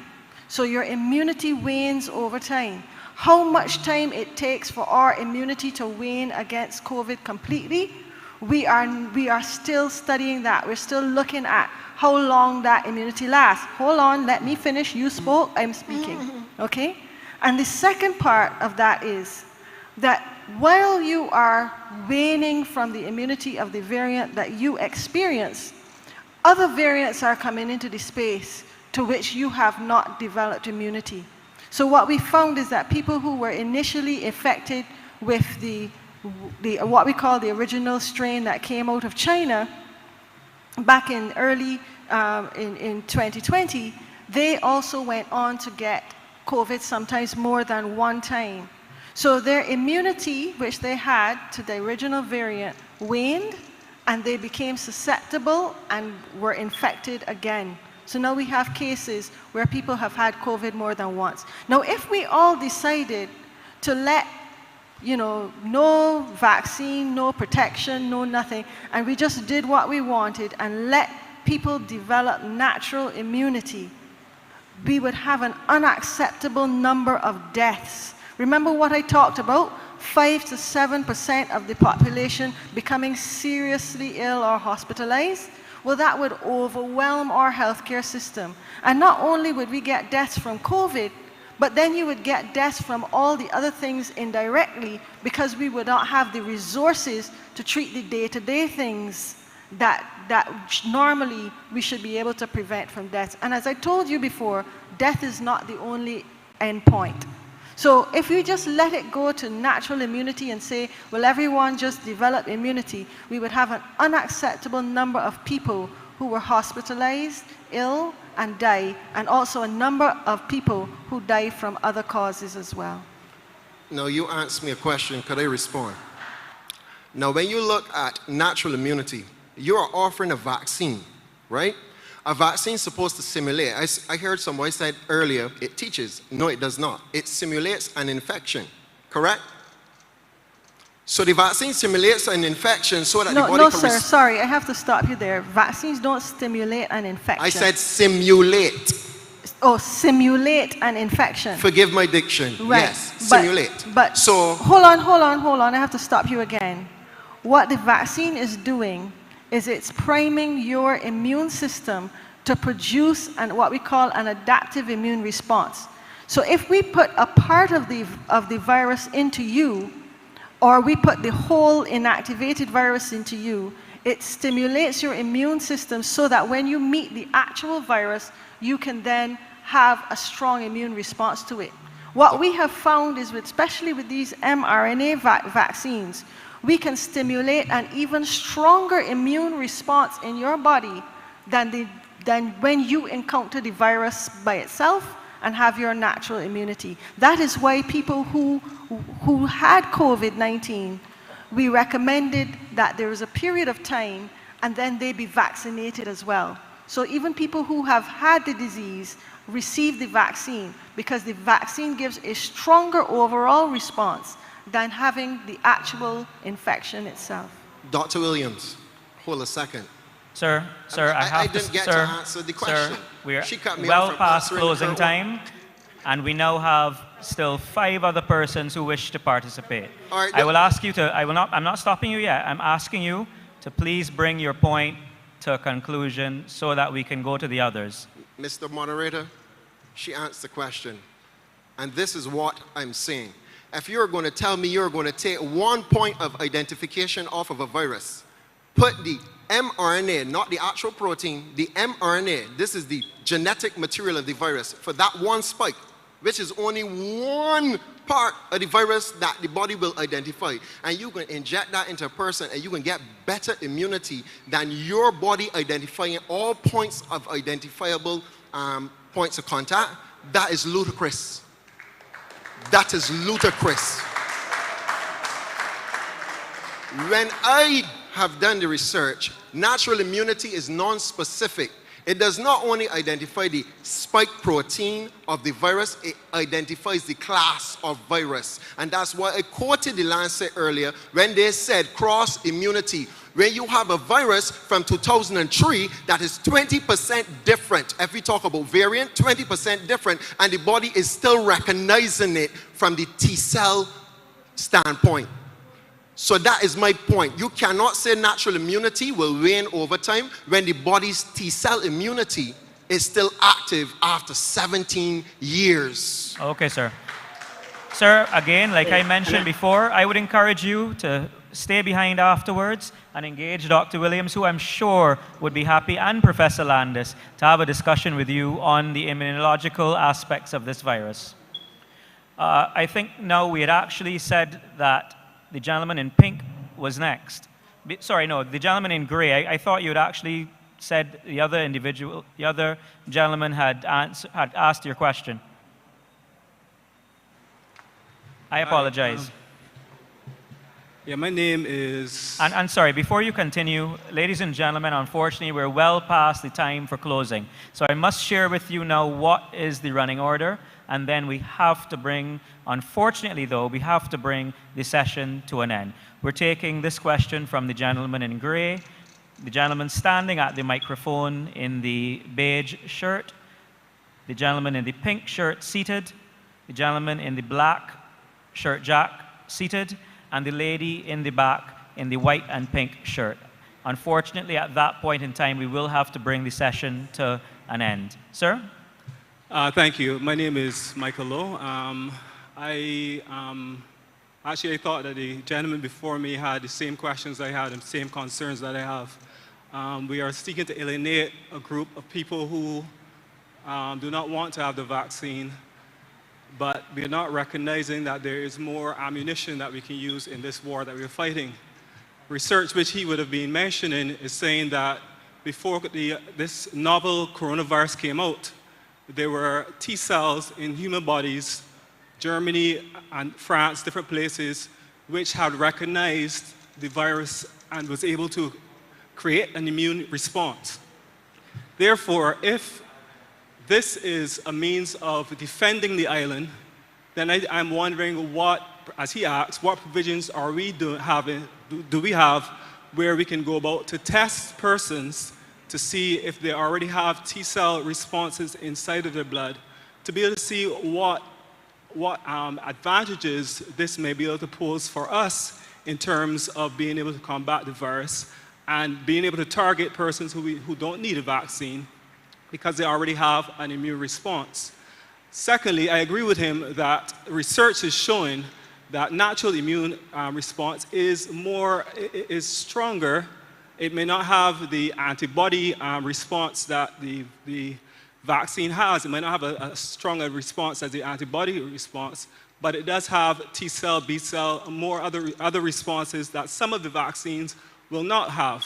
And research has also shown that even things like the Spanish flu, persons tested long after the Spanish flu still had T-cells recognizing the response.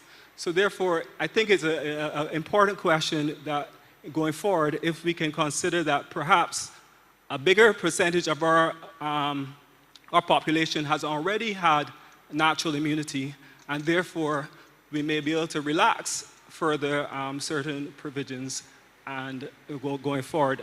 Another question I would like to ask. Sorry, sir, that was two questions. No, quickly, it's a different thing. Just quickly, I please. apologize, but unfortunately, no. We can only take those two from you. I'm going to ask Professor Landis or the CMO whether they can respond to your questions. Yep, okay. So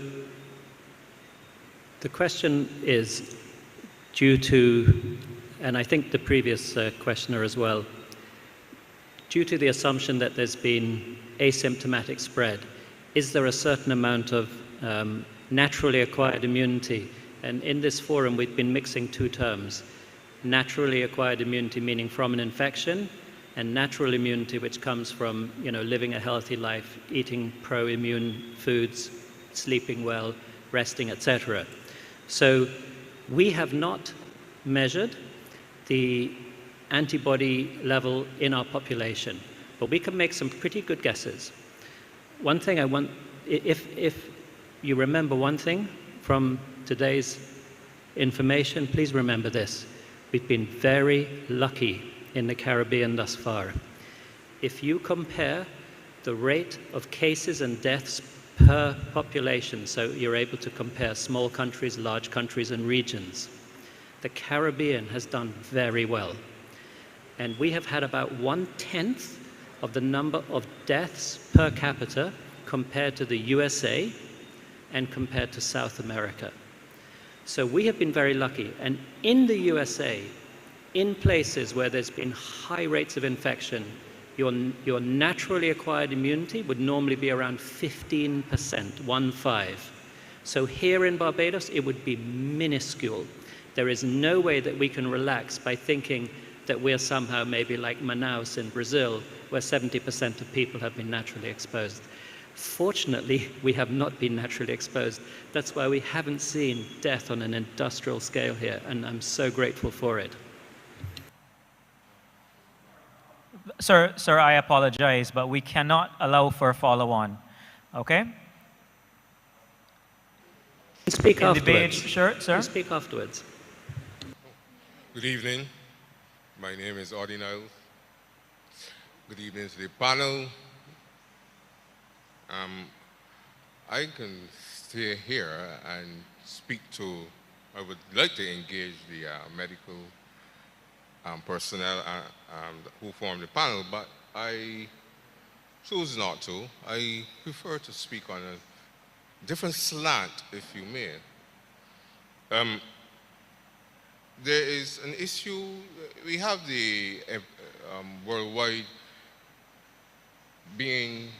speaking to such things as the efficacy and the safety of the vaccine and so on and so forth by eminent people all over the world. And I am concerned that given such, because we have the pros and we have the cons, but given such that this government elected by the people choose not to err on the side of caution. But that is another matter. Sir, I'm going to remind you that we're going to need you to bring your contribution to a point urgently. We really are well beyond time, and we still have others who wish to contribute as well. My stance is mainly on the hint or suggestion of mandatory vaccination. We've been told that it is not on the table anymore. At this time, if I may correct it. However, what I'm wondering or what I'm thinking of is, given the pro-capital nature of the government, what happens with the unvaccinated persons who by choice, who chose to be unvaccinated by choice? What happens to them from an employment perspective, from a consumer perspective? What happens when a government which so strongly supports capital, and capital puts up on the front of their workplaces, no admission unless vaccinated or a PCR test? If we take 20,000 people in this country who are unvaccinated, that's 20,000 consumers. Imagine 20,000 additional people on our national insurance and employment benefit scheme. Imagine 20,000 unvaccinated people unable to shop because capital has their rights. Imagine 20,000 people seeking to exercise their right before the employment tribunal. Imagine 20,000 Sir, people what not able to work. then is your final analysis as far as this is concerned, the or question final that question? Excuse me, sir. This is the question that I am posing. Has this whole aspect been carefully thought of? Why are we, as a nation that has elected a government,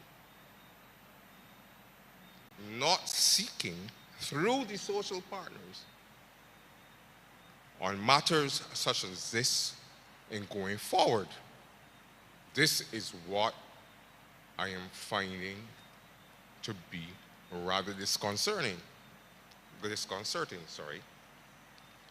We need to address that situation. We need our social partners, C2SAB and so on. We need the government not to seek to abrogate the rights of the unvaccinated through the efforts of capital in this country. This is the slant that I am coming from. Remember, our Prime Minister has said we have been taught to think for ourselves. And Bajans are thinking. They are thinking, they are watching, and this 166 square miles that I live on and born on, I don't want to see anything come into anarchy because a man can't buy food, can't pay his bills, or such like. Thank you, sir. Thank you. Thank you very much. I believe we're going to take another audience response. I'm sorry. Sir, just hold one moment. I believe you did ask, there's a response from the panel. Sir, you did ask some very valid questions, and I assure you that the government is considering all of that. We are considering the rights of the persons who are unvaccinated. We are considering the rights of the persons who don't want to be vaccinated. We are considering the rights of the persons who want to and have been vaccinated, and their rights vis-a-vis not wanting to work with somebody who is unvaccinated. We are considering the rights of the owners of capital. We are considering the rights of business owners. We are considering the rights of the tested patients who go into the QEH who don't want to be treated by a nurse or a doctor who has not been vaccinated. We are balancing all of these things and listening to all of what you say and the representations from every person and every interest group in the social partnership to come up with as best a solution as we possibly can. It is not going to be easy. Whatever we decide to do at the end of the day as a government is not going to please everybody, but I assure you that we are letting all views contend and we're taking all of it into consideration. So I can assure you that all of the things that you mentioned, we are actually considering. Sir? Good evening to one and all. My name is Sean Butcher. I manage a concierge company on the island. Basically what I'm saying here in this room in the country is fear. Everyone has a fear of either living or dying. And for me personally, I took the vaccine because of work purposes, taking people to and from the airport, going to and from for shopping purposes, as well as providing for my family. At the end of the day, everyone has their opinion, everyone has their own rights to choose what they want. But if realistically speaking, from the time we was a little child, we was taking vaccine. We end up getting sick or we may not. When we take the vaccine, it's up to us then to take care of our bodies as well. Whether it's that you do your regular cleanse, you do whatever it is you need to do. The public basically fear is because you're not getting the answers that they're looking for. All right? Everyone is dying every single day. Everyone has a choice. Everyone has a right. My choice was to take the vaccine. It's to help with my family, help with my friends, help with my business. I provide protecting myself and I'm protecting others. So at the end of the day, just to say, everyone has their choice. Everyone has their rights to choose what they want to do. Thank you. Thanks very much, Mr. Butcher.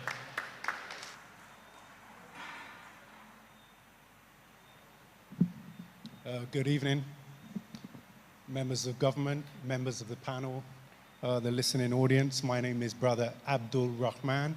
I serve as a student minister in the Nation of Islam under the leadership of the Honorable Minister Louis Farrakhan, and I am also representing a group of Barbados concerned citizens. Just to say it's not fear that's in the room, it's intelligence. It's not fear.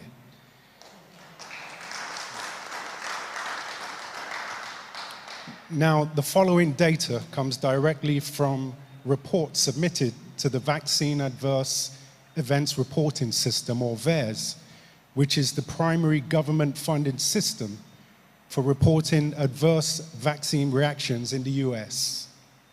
Data released August 13th by the Center for Disease Control and Prevention, the CDC, showed that between December 14th, 2020 and August 6th, 2021, a total of 571,831 total adverse events were reported to VAERS.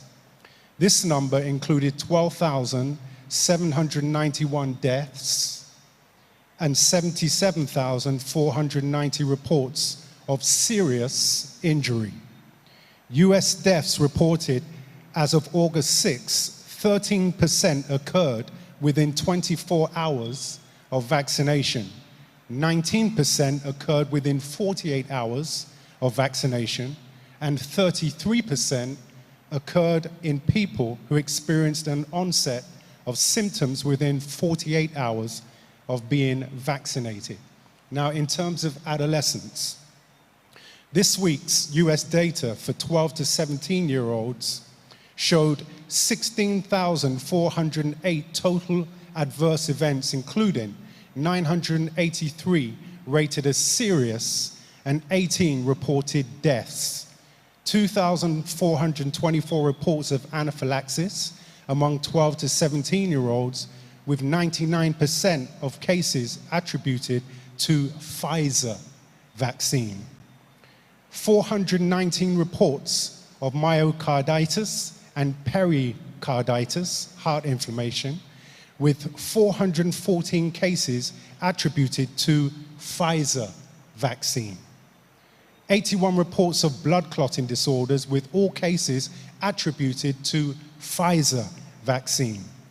Assuming that the panel would accept this data coming from VAERS and the CDC as credible, and the fact that these reports are significant in terms of injuries and deaths, I am suggesting to our Prime Minister, our Minister of Health, and our Chief Medical Officer that you are not being completely truthful with the people of Barbados when you declare these experimental vaccines as being safe and effective.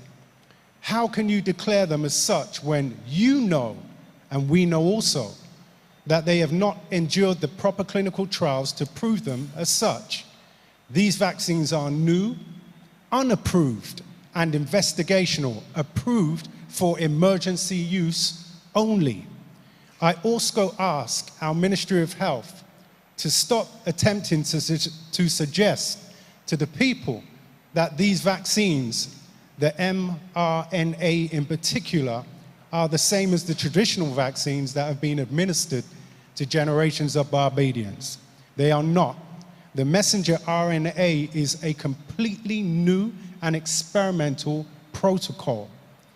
We want the panel to report to our Prime Minister, Mia Mottley, that a large portion of the populace of this island do not desire to take the risk of taking these experimental vaccines.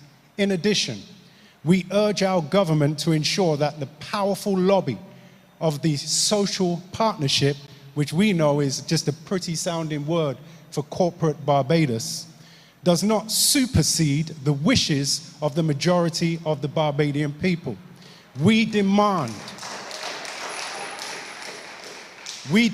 that our government call to heal those members of the Barbados Hotel and Tourism Association, other tourism operators, and local businesses that have been using illegal and unethical coercive tactics to encourage, incentivize, and compel COVID vaccination. We also demand that they cease immediately with the threats of discrimination, unemployment, and destitution. Thank you for listening.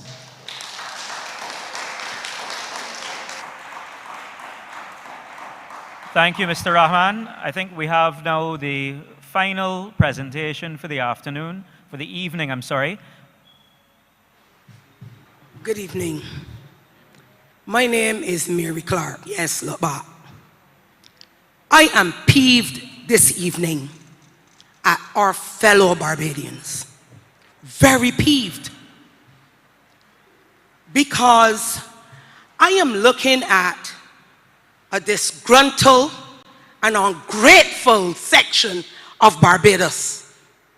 I would first like to commend the government of Barbados, the Minister of Health, and all the medical doctors whether on this panel or outside of this panel, that have given their lives, sleepless nights, to protect us on the front line.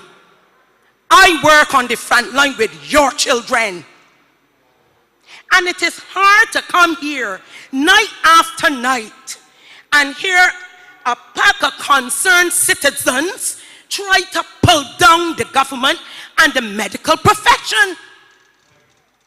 That is why I'm so peeved. Sit down, Winston. That is why I'm so peeved. Walk out, because the truth hurts. Unless you're in the situation, you do not understand. Last year we were doing regathering. The very last regathering in February, when we gave a son of the soil the award, the February he was recalled back to his workplace in Miami. He caught COVID on the plane. By the 5th of April, he was dead. There were no vaccines. There was nothing. Understand the pain that I felt and his family felt because we were unable to fly to see our loved one for the last. We had to view it online. This propelled me to be fully vaccinated to protect myself, the children that I am taking care of, your children, and everybody else around me. It had to propel me because I want to live. I am not a selfish person, and y'all are coming in here selfishly and very irresponsible about this vaccine. I will say to you, we were small too, and we were born in this country. I have children and grandchildren where the vaccines are mandatory. At 6 weeks, our children are vaccinated. Do we know the properties of these vaccinations? No, we don't. We don't even ask the doctors, the nurses, what it contains. But people coming in here tonight to ask learned people what the vaccines contain. And we take MMR, we take mumps, we take rubella, we take influenza, and as you rightly said, Dr. Williams, we still get sick, but we're able to fight it. And I am saying to you, be grateful. Barbados is a very small country, and today we have 48 deaths because of people's hard work. We had people that died on the front line for you and for me. This is like our God. When we crucified him, when Pilate put him out there, and the sick gave him Barabbas and crucified Jesus. I'm saying to you, Barbadians, wake up. Wake up. Yes, your comments are valid. The vaccine is not mandatory, but don't be selfish either. Be responsible citizens. Be responsible. Care for each other. Because I tell them when they're vaccinated, don't come and talk to me. Because obviously, if when I got Delta, I can catch it, I can fight it, but when I can die, that is why God said tonight, stop the ignorance. Stop it.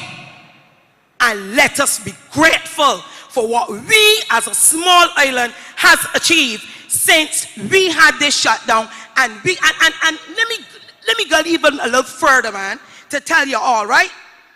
No, ma'am. This country shut down and run, and the Prime Minister turn around and feed one of man, and we're not coming in here Ma'am. and being ungrateful. Ma'am. No, it is not fair to this country nor the medical team. Sleepless nights when the Caesar tell one master and behave. When they had to do it, we had to put in the master and put one to go to the banks by surname. That is how one like it. When I like the master hand, when I don't like the nice hand that the delving out to tell you all, take the vaccine, protect oneself and everybody else. Thank you for your contribution, ma'am. And I think all of the medical staff, thank you for the congratulations you've given them, for the hard work that they've put in. This has not been an easy journey for any of us, but more especially for those persons who are on the front line. And I think we need to use that word less euphemistically, because they really are on the front line of what is a war. So I think all of those persons need a round of applause for the hard work that they do in the medical fraternity. Ladies and gentlemen, as we bring this evening to a close, we have one final aspect that we wish to complete, and that is a vote of thanks, which I will now ask Mr. Wayne Waldron, the Acting General Secretary of the National Union of Public Workers, to provide for us.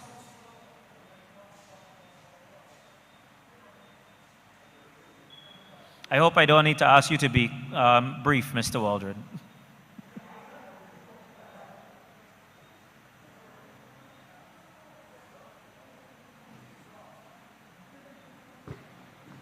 This one is, okay, good to hear it now.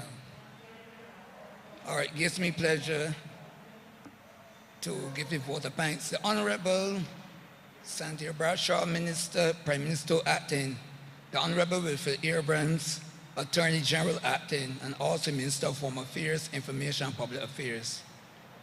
Dr. Kenneth George, Chief Medical Officer, Dr. Dale Babb, Minister of Health and Wellness, Dr. Linda Williams, President of BAM, Mr. Brian Rees, who did an excellent job chairing this meeting as moderator. Also Professor Clive Landis, who is Pro-Vice Chancellor and also Principal of the University of the West Indies. Mr. Shane Jones, who is a Senior Journalist, Caribbean Broadcasting Corporation. Mr. Anitin Burrows, representing the tourism sector. We have Minister Colin Jordan, the Honorable Colin Jordan, who's the Minister of Social Partnership and Labor Relations. We had Dr. Corey Ford, who was on our Zoom, representing us well in terms of answering questions. Representing for Labor, Brother DePizzo, who's General Secretary of the C2SAB, Brother O'Neill, who is the President of also C2SAB. I know there are many others, others that were not mentioned, all distinguished persons at the table.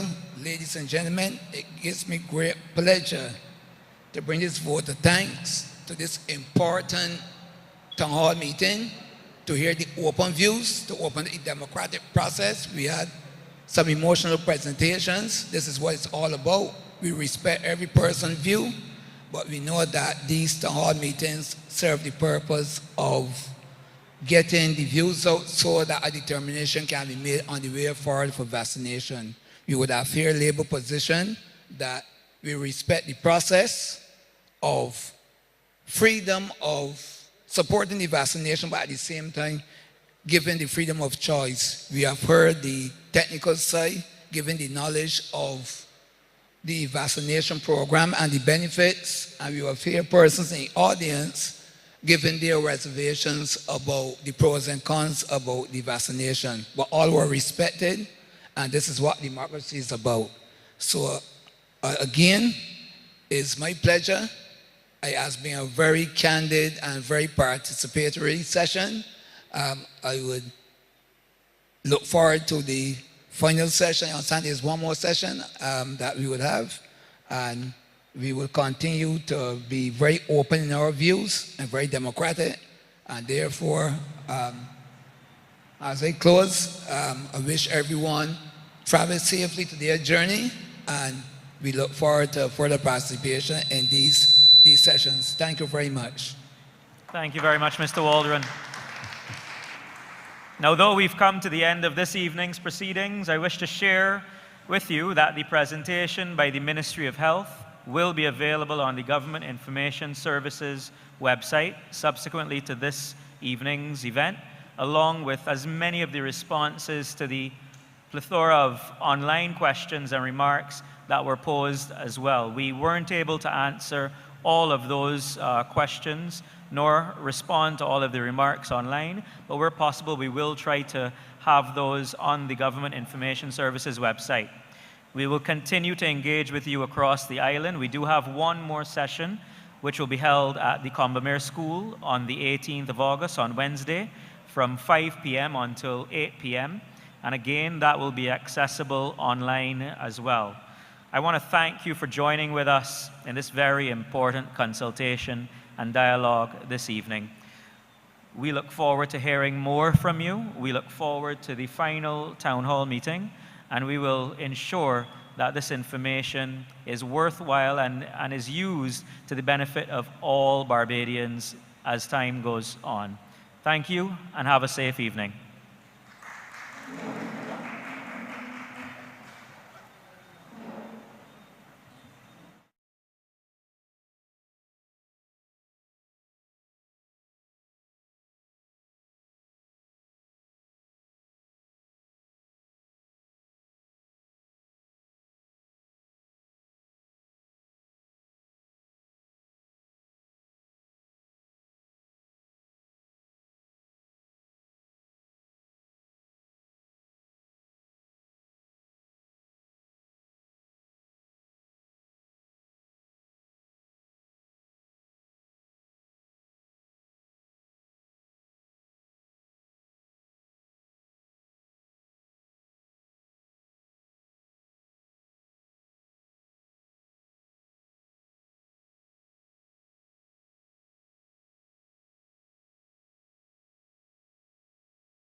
Teams.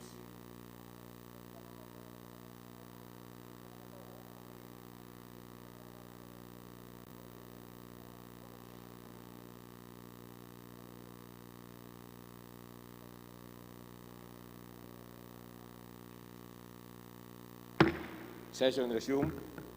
Majority Leader. Mr. Speaker, I move for an additional reference of business. Could the Secretary General be directed to read the title of bills and resolutions on first reading, as well as communications and committee reports? So moved, Mr. Speaker. Is there an objection? I hear none. That the motion is approved. The Secretary General is directed to read the titles of bills and measures on first reading, as well as communications and committee reports for referral to appropriate committees. Additional reference of business. Bills on first reading. House Bill Number 7348, institutionalizing the revitalized Barangay Police Program of the PNP. Representative Almario. Committee on Local Government. House Bill Number 7349, 7354, and 7437, establishing TESDA training, assessment, and accreditation centers in the provinces of Davao Oriental, Guimaras, and Albay. Representative Almario, Nava, and Cabredo. To the Committee on Higher and Technical Education. House Bill Number 7350, increasing the bed capacity of Davao Regional Medical Center from 600 to 1,000 beds, upgrading for the service facilities and professional health care therein. Representative Almario. Committee on Health. House Bill Number 7351, accepting from taxation for the taxable year 2020 all medical and non-medical frontliners who are directly serving, treating, caring, aiding, and assisting COVID-19 patients. Representative Quaresma. Committee on Ways and Means. House Bill Number 7352, converting the Ilocos Sur Polytechnic State College in Ilocos Sur into the Ilocos Sur Philippines Polytechnic University, integrating therein the North Luzon Philippine State College. Representative Singson Mihan. Committee on Higher and Technical Education. House Bill Number 7353, providing for 3 small farmers representatives in the NIA Board. Representative Kabatbat. Committee on Housing and Urban Development. House Bill Number 7356, prohibiting the improper disposal of used cooking oil and providing incentives and rewards to LGUs, private entities, and individuals who develop or undertake effective biodiesel production projects, technologies, or activities from used cooking oil. Representative Reyes. Committee on Health. House Bill Number 7357, requiring LGUs to provide fire volunteers with health insurance from reputable private HMOs. Representative Reyes. Local Government. Committee on Local Government. House Bill Number 7360, creating the Boracay Island Development Authority. Representative Garcia Jose Enrique. Committee on Local Government and the Committee on Government Enterprises and Privatization. House Bill Number 7361 and 7386, instituting the Medical Reserve Corps. Representative Yu and Chipeco. Committee on Health. House Bill Number 7362, converting the municipality of Baliwag into component city to be known as Baliwag City. Representative Yap Eric and Duterte. Committee on Local Government. House Bill Number 7363, creating 1 additional RTC branch in the 1st Judicial Region to be stationed in Agoo, La Union. Representative Ergel. Committee on Justice. House Bill Number 7364, establishing the Rental Housing Subsidy Program. Representative Swansing Estrelita, Swansing Horacio. Committee on Housing and Urban Development. House Bill Number 7365, providing for the development, administration, organization, training, maintenance, and utilization of the Medical Reserve Corps. Representative Swansing Estrelita, Swansing Horacio. Committee on Health. House Bill Number 7366, creating the Philippine Center for Disease Control and Prevention. Representative Swansing Estrelita and Swansing Horacio. Committee on Health. House Bill Number 7367, creating the Department of Economic Planning and Development. Representative Barba. Committee on Government Reorganization and Committee on Economic Affairs. House Bill Number 7372, establishing the multi-species marine hatchery in Basie, Samar. Representative Tan Sherni. Committee on Aquaculture and Fisheries Resources.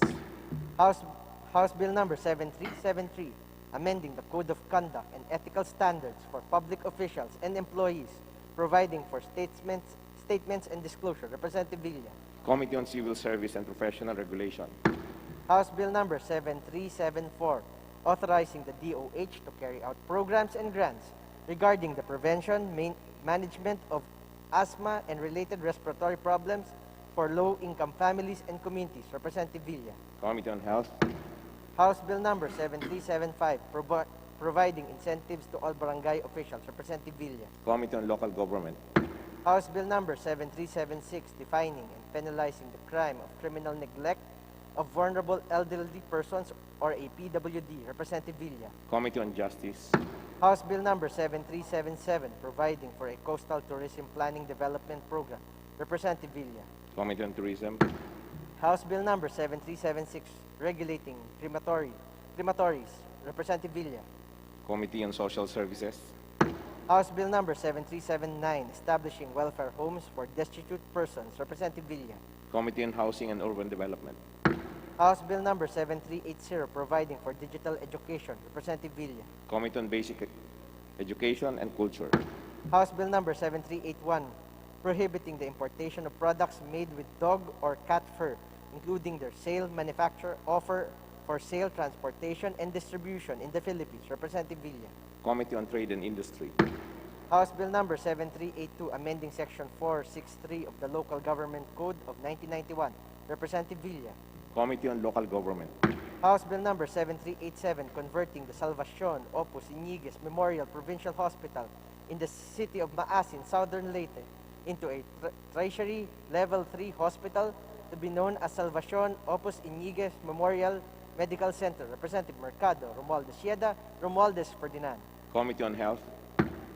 House Bill number 7388, identifying tourism development areas in the province of Isabela. Representative Tan Alisa and Go Ed. Committee on Tourism.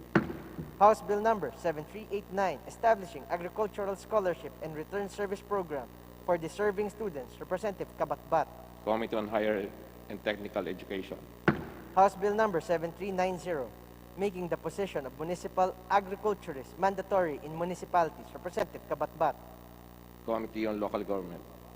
House Bill number 7391 and 7392, establishing the Provincial Agricultural Training Institute and a Bureau of Soils and Water Management in Basilisa, Dinagat Islands. Representative Ecleo. Committee on Agriculture and Food. House Bill number 7393 and 7394, establishing provincial livestock and root crop centers in Loreto and Libho, Dinagat Islands. Representative Ecleo. Committee on Agriculture and Food. House Bill number 7395, establishing the Provincial Seedling Bank of Libho, Dinagat Islands. Representative Ecleo. Committee on Agriculture and Food. House Bill number 7396 and 7397, establishing a provincial office of the NFA and PCA in Basilisa, Dinagat Islands. Representative Ecleo. Committee on Food. House Bill number 7398, establishing the barangay internet hubs that will provide free internet for learners and professionals. Representative Lacson. Committee on Information and Technology. House Bill number 7399, prohibiting persons claiming government benefits of another without cause and authority. Representative Lacson. Committee on Justice. House Bill number 7400, establishing the Micro, Small, Medium Enterprises Information System in all cities and municipalities. Representative Lacson. Committee on Micro, Small, and Medium Enterprise Development. House Bill number 7401, rationalizing and expanding the powers and duties of the Social